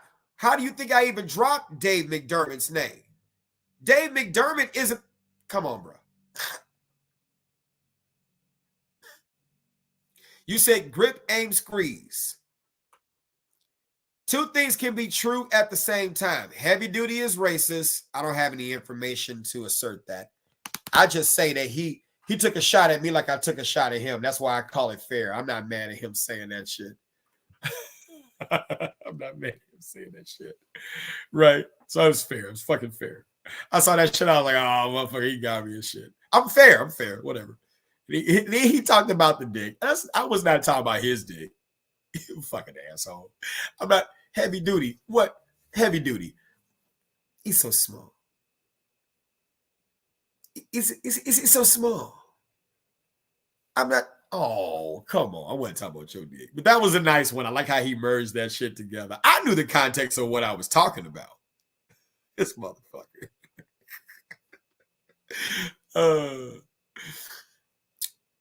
You said, so what's their relationship with the lawyers in your area? You don't know about the case at the Ford Union plant. Come on, USCCA has done so many positive things for my students.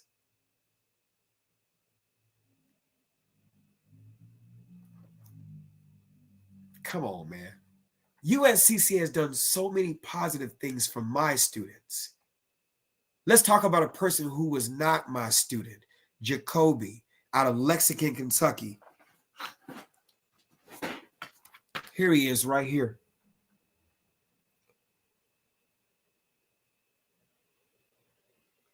Here he is right here. This man defended himself. He defended himself. I know, Kay. I know you're talking about that. He defended himself in a situation that Black people know all too well. It was a party. The promoted event didn't go the way it should have got canceled. Shit like that happens. Everybody wanted their money back. And he had money. He had to wait. He had to accumulate shit. He had to spend shit to be able to make it happen, and the shit fell through. So if you don't have my money, my man right here gonna shoot you. Black, yeah, we know about that shit in the hood. And they happened to go to a very popular chain hotel with great cameras. One guy hit Jacory. Jacory Burns is his name. One guy hit him, and he was able to run away and create just enough distance to pop, pull out that gun and shoot. The man who was said to have had the gun ran inside the hotel, and Jacory saw other people that was allegedly coming out towards him. He got in his car and left. He went home and remembered after crying on the floor that he had a USCCA membership. See, that's something Black folks can relate to. And Jacory was able to call the USCCA, who then got him in contact with a vetted trial defense attorney, not just anybody. And that attorney was able to help him win a not guilty verdict. You can't say shit. Can't nobody say shit to me when we got this man looked like me. This man looked like my students. How do I tell my students, those who avoid conflict? Let's talk facts. Those who avoid conflict. But Skynet, you don't know that. You don't know that. I'm asking you to ask them about their cases. I'm asking you to ask them about their relationships. See, you don't know that. You don't know that.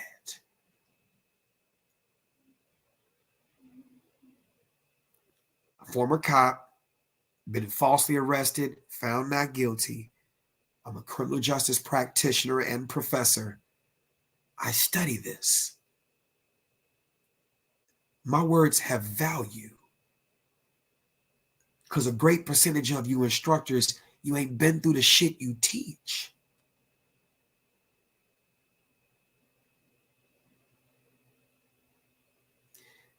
You don't know what they actually do because they're too new. This is what they do. This is what they do. Let's get to it. Let's get to it because you asked for it. You asked for it. Wait, where you at? You asked for it. Here we go. Here we go. This is who you want to represent you. By the way, is Recording in progress. it Kayla Giles or Kayla Giles? It's Giles. Giles. Okay. Nobody's been sure about that. All right. So my name is Mark Victor. This is Andy Markentel. We're attorneys with the Attorneys for Freedom law firm. And today we have a Zoom call with Kayla Giles. And Kayla, we talked a little bit before we put this on, and I asked you if it was okay if we recorded this discussion. Is that okay with you? That's fine. Also, I know that you have an appeal pending in your case. You're currently incarcerated, right? Correct.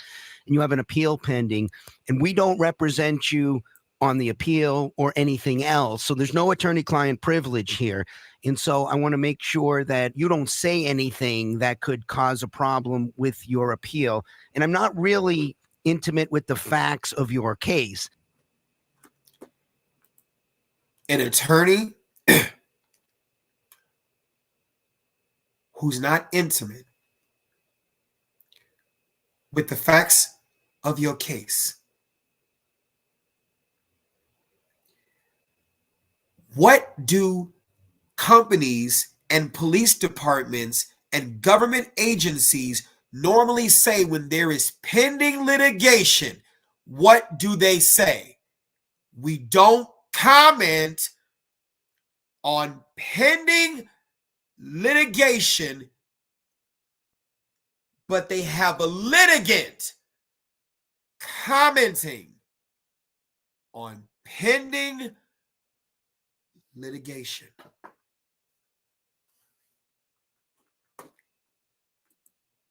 And in the midst of commenting,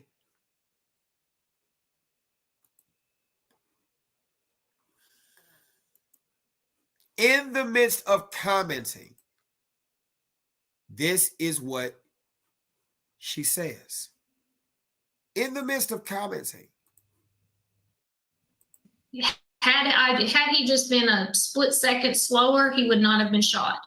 But before I could even lock the door, he jerked it open. And when he opened it and leaned in, that's when I picked up the gun out of the cup holder on the side of my door and I fired one shot. Now, I know some people are going to. In the midst of pending litigation, that's what she said.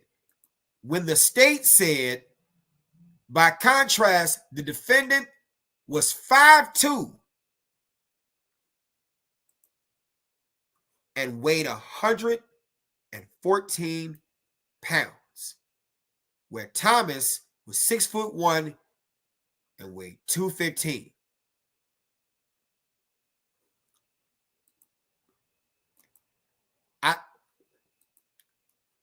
Am I willing to say, is that who y'all want to represent y'all? Sign off in the comments. Is that who y'all want representing y'all? I've been waiting for Buddy Ass to come up in here and say your shit. Say your shit. You made a video about me. Let's go. Let's go. Is this who you want to represent you? That when you're in the midst of pending litigation, and you got to think about that stuff, because some of you, if you end up getting in trouble, your justice may not come until the appeal.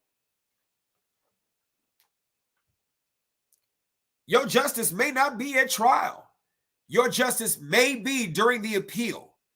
But one thing's for sure, attorneys on retainer will make you talk during your pending appeal.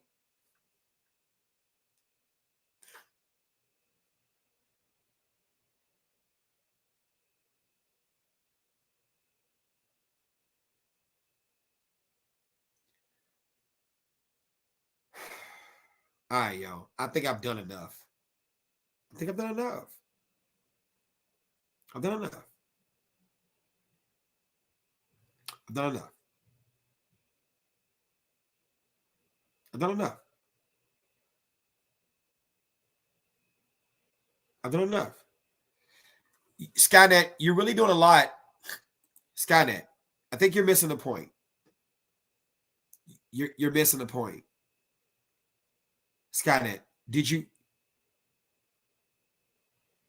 Yeah, that's fair, Alan. He made a video about him because you made a video about. Yeah, that's fair. You're right. That's fair. That's why I said it's fair. Whatever. I'm a good sport. Nothing special between the two, but you're missing. You say Gary Gibson, a criminal defense attorney, he works on a contract with USCCA. AOR can get the same guy.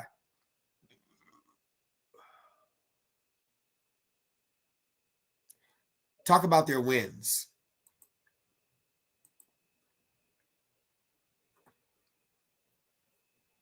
Talk about their wins. That's what I want to know. As a person who has seen clients be screwed over by attorneys,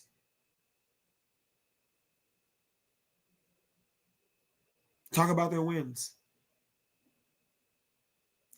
You said I saw a video last week where from AOF where they criticized a guy for speaking on his open case, yet they did the same thing with Giles.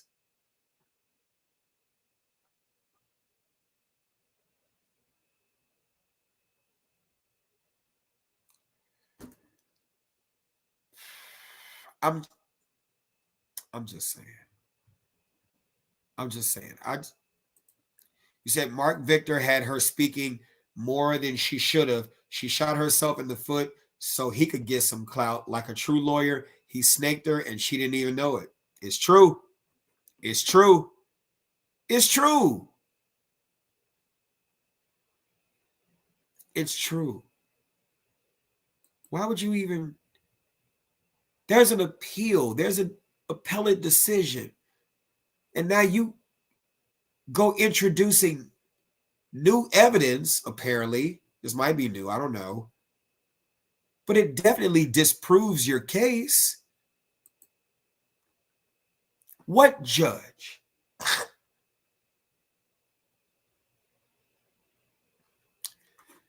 Skynet, you don't understand. And that's fine, Skynet. You need to really believe the shit works. That's fine. I've dealt with people like you. I'm more than just a firearms instructor. I don't expect you to know that. I'm more than just a firearms instructor. I'm in the behavioral sciences. You need it to work. And that's fine. That's okay. We all, you know how like, I need this to really quench my thirst entirely, but it won't do it. But I can make myself believe that it would quench my thirst.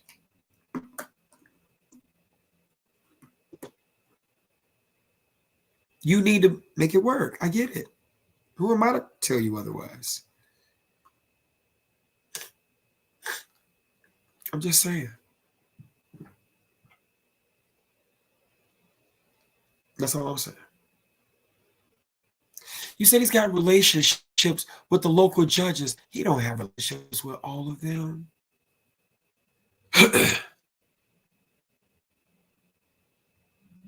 And quite frankly, you know what? Let's talk about this too. I'm going to talk about this last point I got to get out of here. I actually want some of you all to jump ship from USCCA and go over to attorneys on retainer. You know why? Because USCCA honestly does not need, you know how you got like certain people who are reckless drivers and you don't want them with State Farm. Why? Because if they were State Farm or with Geico or with USAA or with any reputable insurance company, you know they're driving reckless and they're going out and doing stuff reckless. And it's going to affect the rest of our benefits and such. So we actually want you to go and get with the cheapest insurance company so that they can save us from having to pay out and lose money for when we actually need them, if we do. Of course, come on. AOR has everyone thinking they'll get coverage no matter what, and they draw in the wrong clientele. That's what I'm saying. Let the wrong clientele go to them.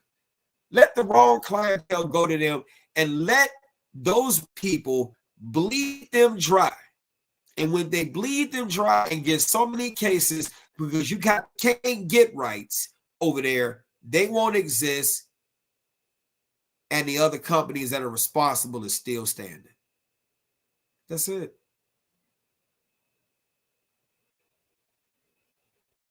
Skynet, you don't know that. He's known in courtrooms the same you may claim you are known in your line of work. I'm not even known in every court. What are you talking about? I'm not known in every court. What are you talking about? If you don't know about the politics of the judiciary, you don't even understand.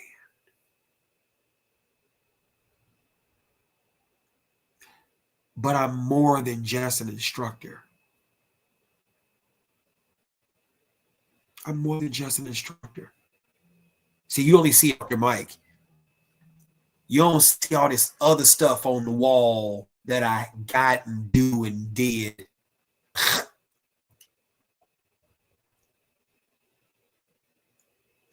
Skynet, I know enough to know that you don't know what you're talking about.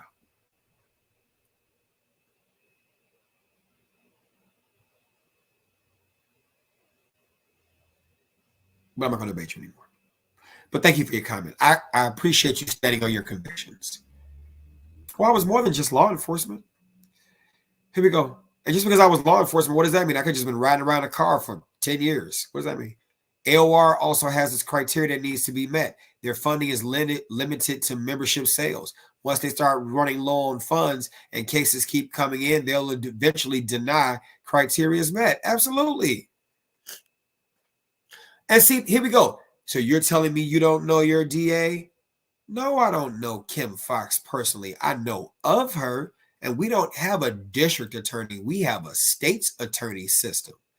Some have state's attorneys, some have district attorneys. Two sides of the same coin. Do I know her personally? No. Do I know judges? Yes. Do I know assistant state's attorneys? Yes. Do I know them all? No. Do I know of the judicial and the legal politics in my county? Fuck yeah, I do. How do you think I know what I'm talking about? I'm not talking about a personal level. I know what you're talking about. Calm down, pimp. You're talking about professional. I know what you're talking about. It's not personal. But even if it is personal, that's what I'm talking about. See, your comment flies in the face of the fact that you don't understand what I'm talking about. Your defense attorney needs to know the judge personally and professionally. You think that kids don't go to the same schools? You think they don't attend the same events?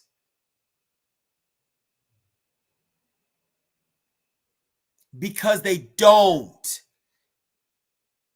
He ain't never tried a case in Cook County. He ain't never tried a case in Chicago. Nobody knows who that man is. Nobody knows in Cook County who that man is. The Circuit Court of Cook County is the second largest judicial system in the country. Thank you. Golfing together talking about a plea deal. Come on, man. The politics takes place. Boy, you don't know what you talking about. And I'm saying boy respectfully. That's how we talk. It's informal. You know what you're talking about. Skynet, you fighting really hard. You fighting really hard because you need to believe it. You need to believe it. I don't need to believe. I know. That's why I'm so calm. You need to believe that they're right. You need to believe. We're not talking about it being contract work. It's always a contract. When you seek out a lawyer, it's contract. Do you not understand contracts? Contracts. Go to law school. Matter of fact, just Google it. Contracts. It's all contractual.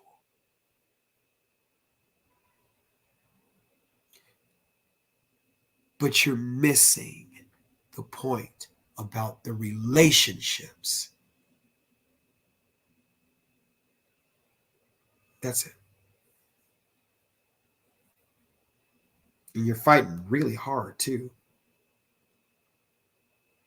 Relationships. Hey, Sydney, what's up? Relationships. That's all.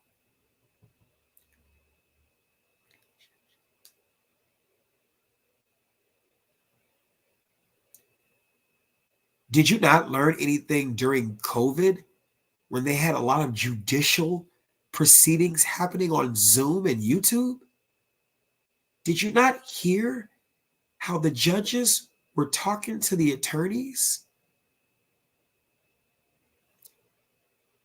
There are cases going on right now. You can listen to how, matter of fact, look at one of the cases that just happened. Fannie Willis and the judge. You want to talk about relationship? How the judge was once a mentee of Fannie Willis. Relationships. And they're both facing election this year. In fact, today was the primary in Fulton County, Georgia. Relationships. And how they affect cases.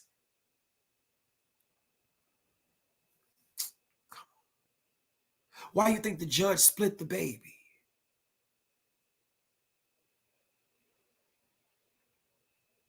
Why do you think he wasn't willing to damage that relationship to save his political hide? Relationships.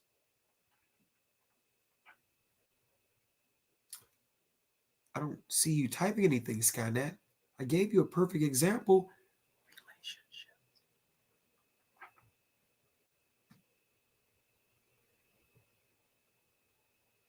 That's all I'm saying.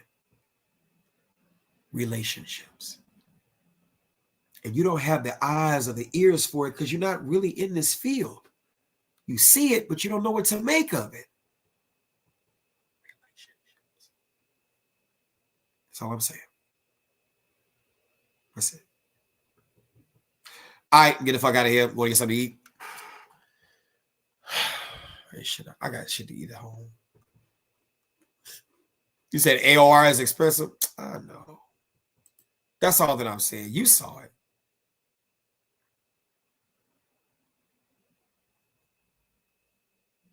I know a lot of lawyers, especially criminal lawyers. Please. Some of them are judges now. Relationships. I trained some of them. You'll never know. You'll never know. You'll never know. You'll never know who I train. I'll never post them. I'll never talk about it. But I train some judges.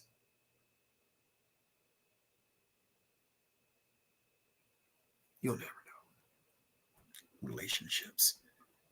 I'm just saying. Come on. Relationships. That's all I'm saying. And not every attorney is a good attorney. No, it's actually a great idea. It's actually a great idea. I actually recommend having 2 or more different legal, because it depends on your situation, what covered, you know what I'm saying? So yeah, I got CCW Safe and USCCA. See, that's what I'm saying. When people talk shit, oh, he dick riding for USC. I got both of them, USCCA and CCW Safe. What the fuck are you talking about? Fuck. I got both of them. USCCA just helped more of my students. And me too. I got CCW Safe. I got both of them. Fuck. Come on. I just don't like people attacking the USCCA for a case of a person they should have dropped. Y'all fight for this bitch right here. Y'all fight. Allegedly. Y'all fight for this bitch right. This who y'all fight for? You mean a bitch Just sat there and tried to kill her husband because she wanted to run off with the kid. You's a bitch. You could have found a better case. You could have waited. Oh, you could have waited. You could have, of all the people, and then you got two men. And then you got two men. You got two men that's advocating who tried to kill her husband so she could. I thought fathers matter. Are these two not fathers? You don't advocate for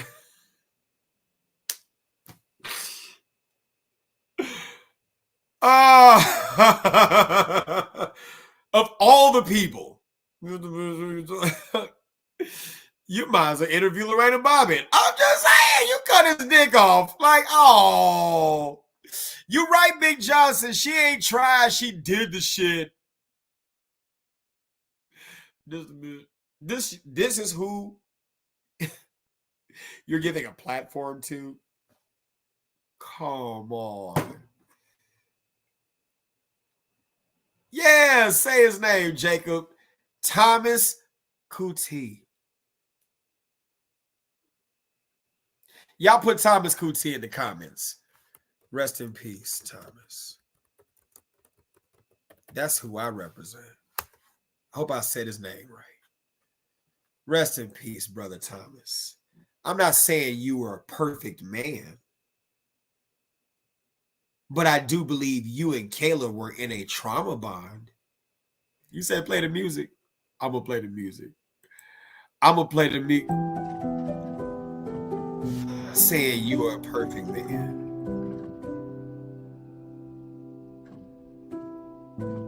But I do believe that both of you were in a trauma bond.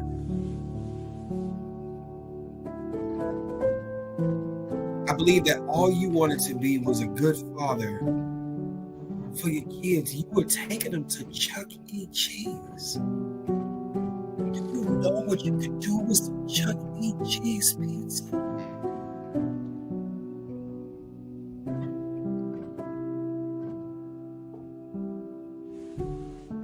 Shouts out to the mouse.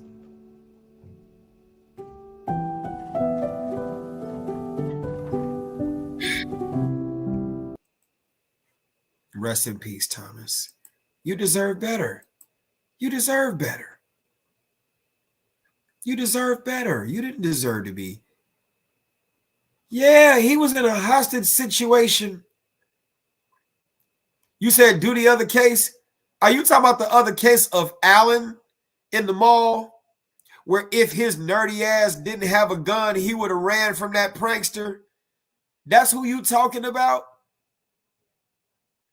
You're not talking about that. Yeah, the guy who shot the YouTuber, his nerdy ass would have ran from that prankster if he didn't have a gun.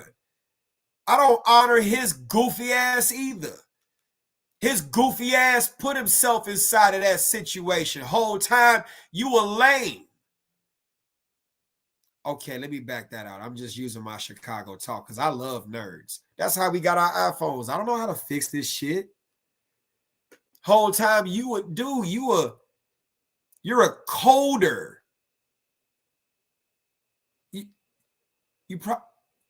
You know, without that gun, you wouldn't have stood tall against that YouTuber. That gun gave you the confidence your parents couldn't give you. And that's what I'm talking about in the Second Amendment community. Now you got that gun so you don't have to run, but without that gun, running was the thing you would have did. And that's what I said before.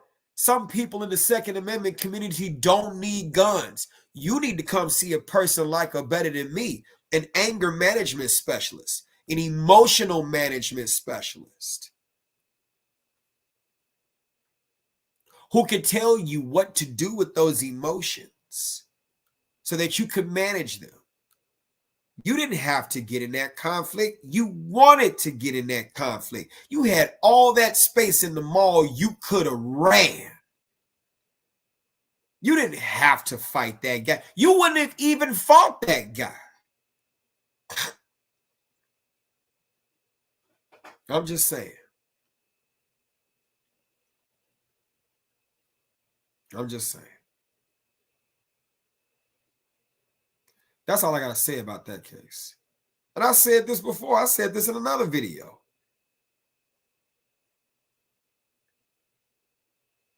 How are you all as it relates to conflict avoidance?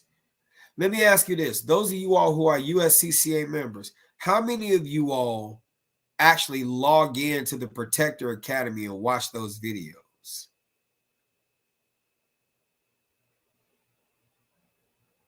Why do you think the Protector Academy is even there? What insurance company you know actually has videos that teach you how to avoid becoming a victim and actually avoid getting into the conflict? Do you think the USCCA want to pay out money? Do you think they want to? Ask yourself, do you think they want to pay out claims?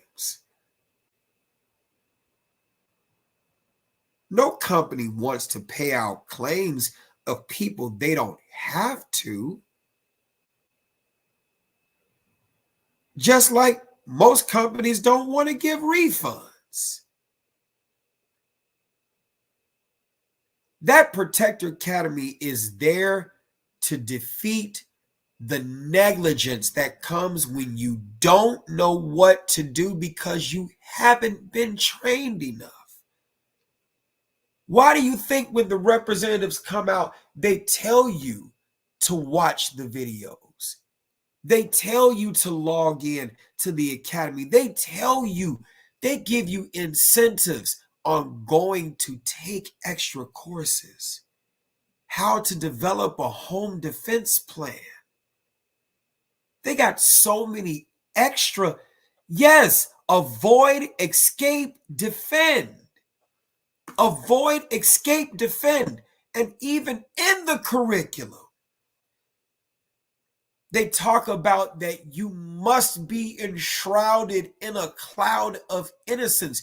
You cannot look like you were the provocateur in any of these situations. You can't look like the provocateur. You can't. A mandatory question by any detective or state's attorney is more likely than not going to be, how much training do you have? And please don't let me get caught up on the stand as a force science analyst, as an instructor who tells you these 16 hours ain't going to be enough. You got to get more training. You got to get more training. I'm just saying. You got to get more training. Are they going to provide you this training? Are they going to provide you that training? That's all that I'm saying. All right, y'all.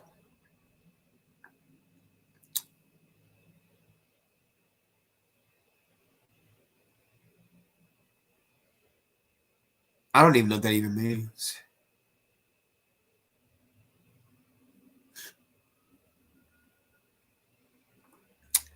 Bro, I tried to give your dangerous and irresponsible training the benefit of the doubt. You have stooped to a new low. USCCA will not save anyone. All right, cool story, guy. But didn't her husband threaten to kill her? He already conspired to try to kill her. Okay, so here we go. Let's go with that comment. But didn't her husband threaten to kill her? He already conspired to try to kill her. So that would be more of a reason for her to go to the police station. It was only 10 minutes down the road, Highway 28, and do the custody exchange there. She could have prearranged this. It's all the more reason not to meet in a Walmart parking lot.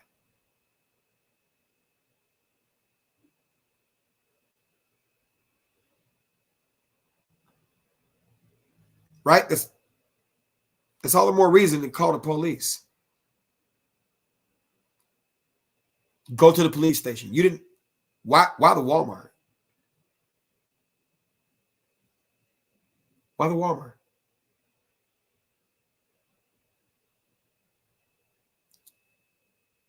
You're typing, aren't you, now?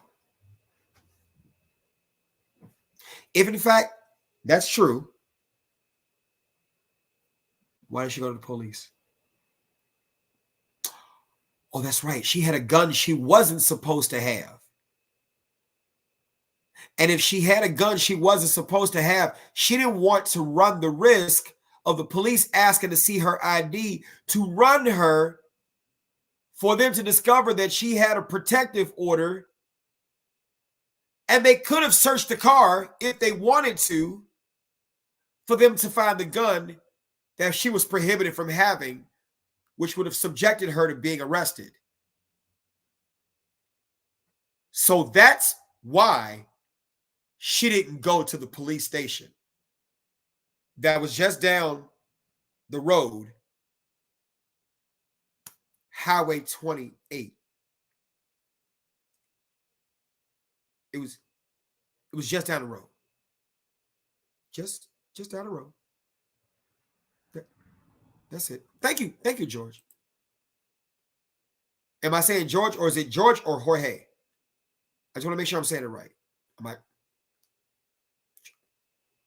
You get it. Yeah, that's all I'm saying. And here we go. Her own daughter testified against her. Come on. All the men in the room. All the men in the room. All the men in the room. Come on. Dude. What if your wife did the same thing that she did?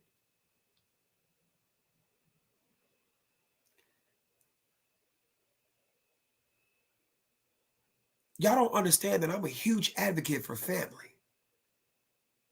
Y'all don't understand that I'm a trauma-informed coach. I'm an anger management specialist. I'm a parenting coach and facilitator. I'm certified in these things.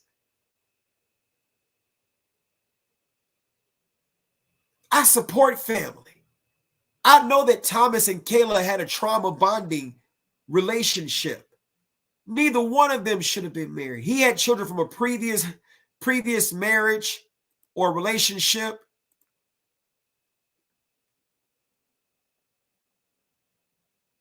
And if in fact she was in fear of her life, what would be the reason you would go to a public area with a man who was 6'1" and 215 pounds and fought in, here we go, I want you all to read it yourself, fought in a half a dozen mixed martial artist matches. By contrast, the defendant was 5'2" tall and weighed 114 pounds.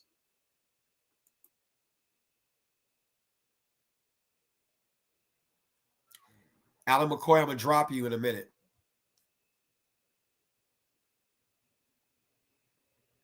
You want me to unblock you, but you steady testing me.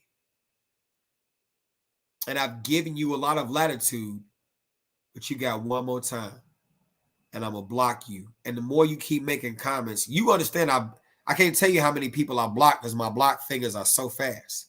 You're perhaps the only one I've let still be here in the room, and you're talking about with 1.2 million subs, you should be a uniter and drop all this black and white bullshit like that's not what I already do.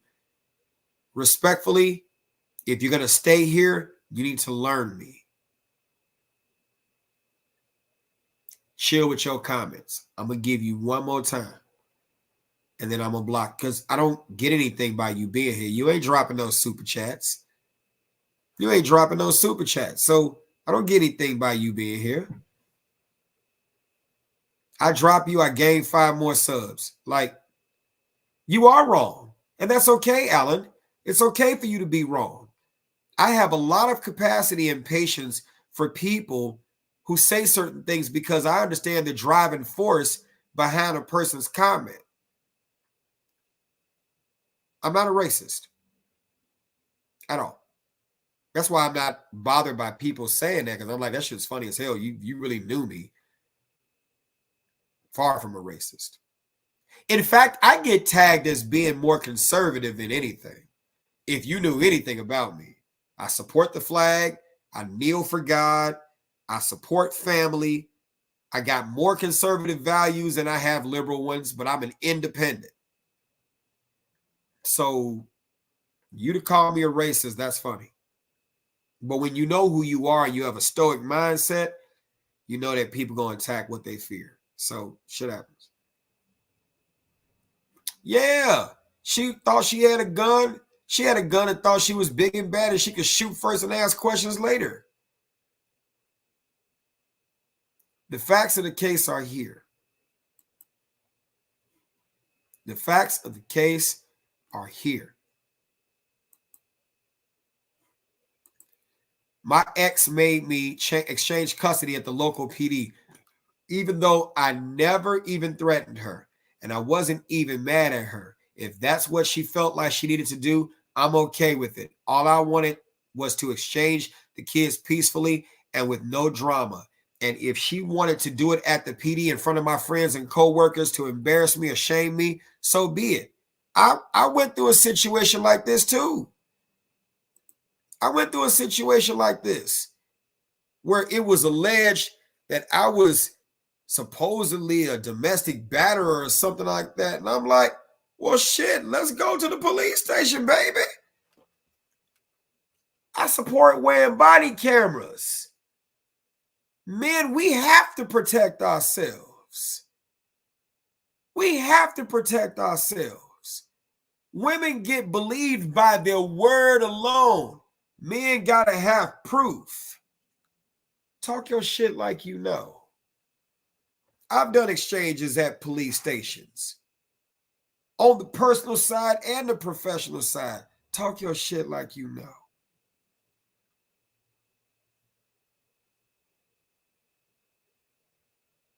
You see what I'm saying? You said I have a close family member dealing with domestic violence and the mother is lying to the court right now. Honestly, we're handling it with the lying, but that's what's messing up the case. That's what happens. Ain't no way you're going to get, look, you realize you just screwed over USCCA's reputation, right? If I am that powerful to screw over USCCA's rep, shit, okay. I must have a lot of power there. Because heavy duty country said so.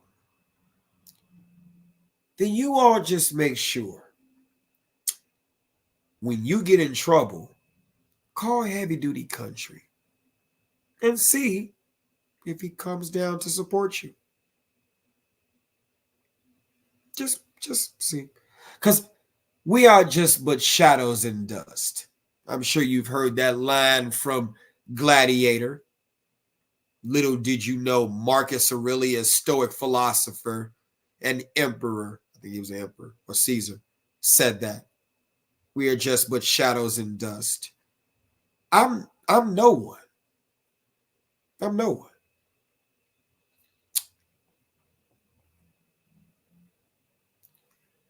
Proud patriot just walked into the room. Using the race card instead of logical arguments is goofy.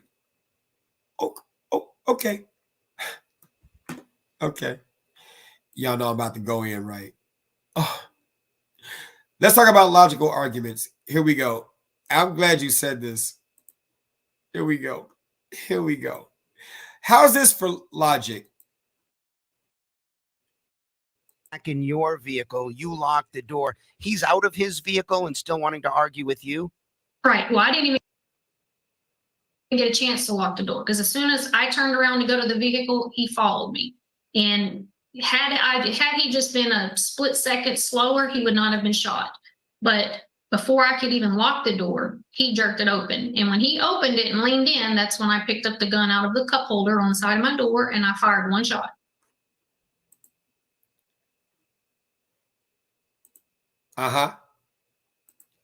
Thomas was 6'1" tall and weighed 215 pounds and had fought in about a half dozen mixed martial artist matches. By contrast, the defendant, Miss Kayla Giles, was 5'2" tall and weighed 114 pounds. What say you about logical arguments? Proud patriot.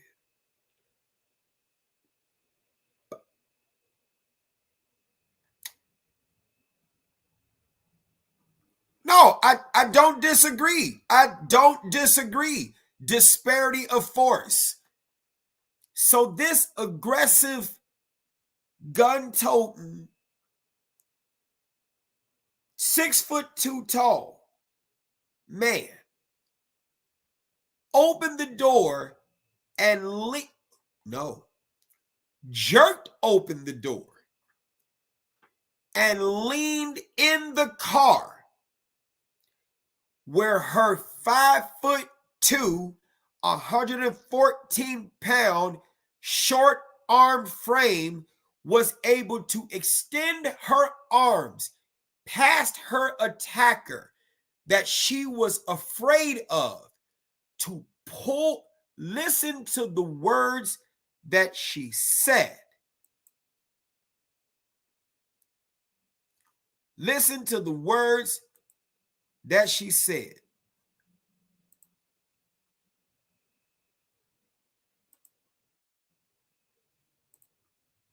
I turned around to go to the vehicle, he followed me. And had he just been a split second slower, he would not have been shot. But before I could even lock the door, he jerked it open. And when he opened it and leaned in, that's when I picked up the gun out of the cup holder on the side of my door and I fired one shot. Picked up the gun. Hold on, here we go. Look at what you said, Proud. Come on. If someone did this to you at a parking lot, you would pull your gun 100%. Did she say pull or did she say pick? Words matter. Did she say pull or did she say pick?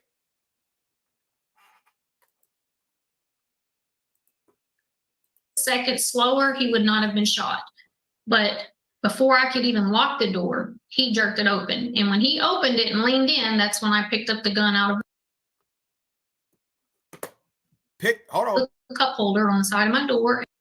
Picked up the gun out of the cup holder on the side of my door. Let's look up something.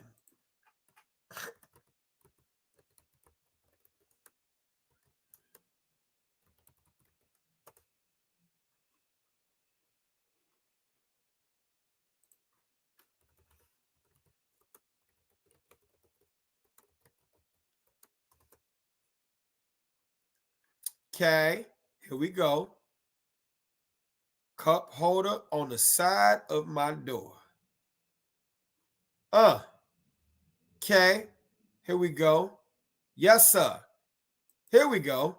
I just wanted to see something right here. I just wanted to look at something right here. Here we go. Now, you know, I'm going to find something. You know, I'm going to find some stuff. Hold on. Let me go back. Sorry. Bam. Okay. Here we go. Let me share this tab. Bam. Let me put that up there real quick. Here we go. This is dumb. This is dumb. I'm leaving. I'm leaving. Keep it up with the racist comments. See? Yeah, leave. Because obviously, look at that cup holder on the front. So you were able to get down and grab the gun out of the cup holder. The cup holders are usually lower towards the floorboard. And this is just a Jeep Wrangler. I'm just finding door cup, you know what I'm saying? Just an average search. Just an average search. Door cup holders, right? Even if I was to look at Nissan, door cup holders, that's in the center console. Door cup holders could be right there, right? Doubt it. He would have seen that gun, snatched that shit. Door cup holders. It sounds like the defendant may be experiencing false memories or intentionally giving a false statement. Come on now. Come on.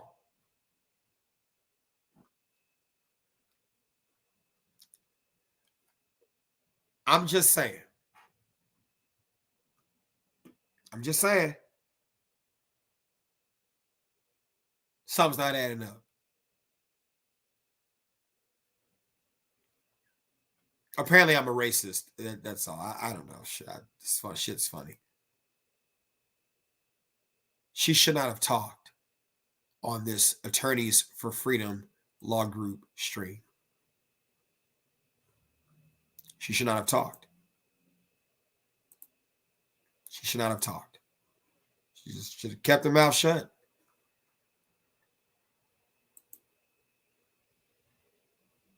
She just kept her mouth shut.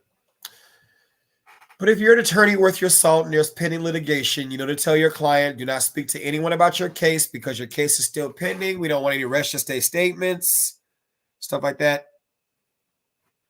That's all I'm saying. All right, y'all. I hope y'all learned something from this almost 3-hour stream. It's been a minute since I've gone live for 3 hours. Usually we do that with the show, right? I gotta get out of here. I'm never in the office this late. But it had to happen. It had to happen. Yeah, but Jacob, that's what they're gonna keep on doing.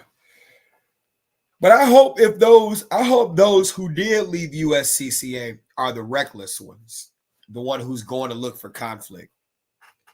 Because I'm sure there's a lot of cases with the stand your ground stuff. You said this is a case that needed it? Yeah, definitely a case that needed it. All right, y'all. I'm sure Heavy Duty Country might just make another video about this one. Because you know he gonna find the good shit.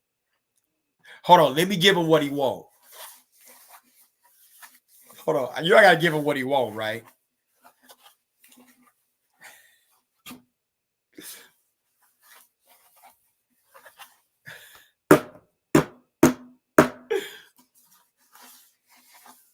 I gotta give him what he want. Stroking the water ball and shit. Right, you seen that deal. I had to give him what he want. Hey, I hope his page is monetized. He makes some money off that shit. Y'all know there's no such thing as bad publicity, right? Yeah. Now, people who didn't even know who I was coming over to my channel. Curtis 50 Cent Jackson said something that was so important. If I can't make you my friend, can I at least be your enemy? Why? Because now you putting me in rooms I ain't never been in before. I can always turn an enemy into a friend, but not if you don't make the introduction. You got to make the introduction. People don't know my ass. They do now, thanks to Heavy Duty Country. You see how you should just... If I was an irrelevant, you probably should have just moved on and talked about the bigger fish, USCCA. You somehow think I'm getting paid from this? That shit's funny as fuck. All right, y'all. Y'all be safe. This is Instructor Mike. You betray. I gotta play my shit. Oh, sorry. I'm tired now. You said, I don't have any friends. I make them family. Hell yeah. That's what it is. That's exactly what it is. You said, come on, 1 million followers. No, Skynet, I don't think people understand how I got my million. I got my million off of shorts. Shorts, people just subscribe, but they don't hit the bell for notifications. So they don't get the notifications if I'm live, because if all my million had the notifications, my numbers would be way higher than what you see. People who don't understand YouTube don't understand that just because a person got 1 million followers doesn't mean he or she has 1 million followers who hit the bell for notifications for all the notifications. You see what I'm saying? So that's how I got my million. I got my million off shorts. Yeah, that's what I said, Charlie. USCCA got a wealth of resources. They got a wealth of resources. But the thing is, you have to value education. You said it was a gun grab. Oh, shit. Yes, I remember that video. Dude, USCCA got a wealth of resources. I remember taking their concealed carry home defense fundamentals course. That course is put together way better. I mean, granted, it's a basic course. I mean, before a basic course, man, that shit is put together. I was highly impressed. And whatever. This is my opinion, my thoughts, my opinions. Because I've been to I ain't gonna say their name, but I've been through their stuff. And then it was USCCA, and I'm comparing it to, like, this is more modern. It's more thought out. Come on, man. They put thought into this shit. I was impressed. I was impressed by that concealed carry home fundament. And look at all the work that they did for all these other different states where people are instructors in and stuff like that, to make sure that you got the curriculum you need for the state that you in. That's work. And as a person who's put together curricula and stuff for you don't know the hours and shit that goes into that. Man, please. What I'm not trying to hear none of that bullshit they're saying when I see the work. When I see the work product, man, please. When you ain't ever put shit together and all you've done is been a consumer, you don't understand what it takes to make the product that others consume. Much of this shit. You can't tell me nothing. As soon as I'm done with this live, here I'm thinking I'm getting ready to leave. I got a couple of things I need to add to a test for my online curriculum and program. Man, please. I'm not trying to hear nothing. You got to present stats, facts, and figures make me change my opinions, not this emotional ass rhetoric. Anybody could fan the flames. Oh. Sure, I'm sure you're going to tell us, Alan. Alan asked the question, what's the difference between a layer? Did you mean lawyer? Did you mean lawyer?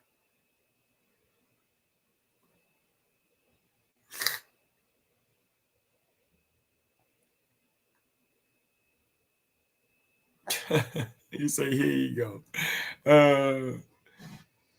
Yeah, I said what I said.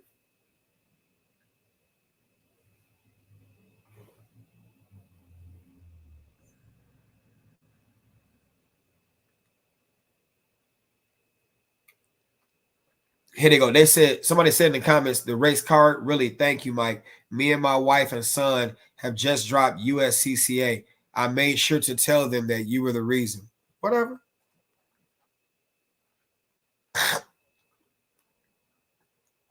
Most people wanted things handed to them. They don't want to do the work to realize how much it takes for them to receive a product as well put together as it is from a lot of companies.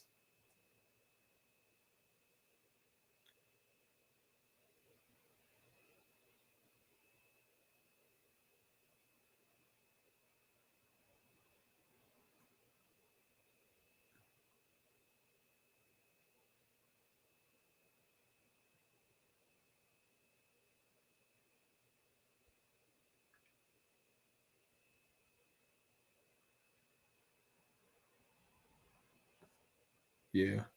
I said what I said. I made no qualms about it.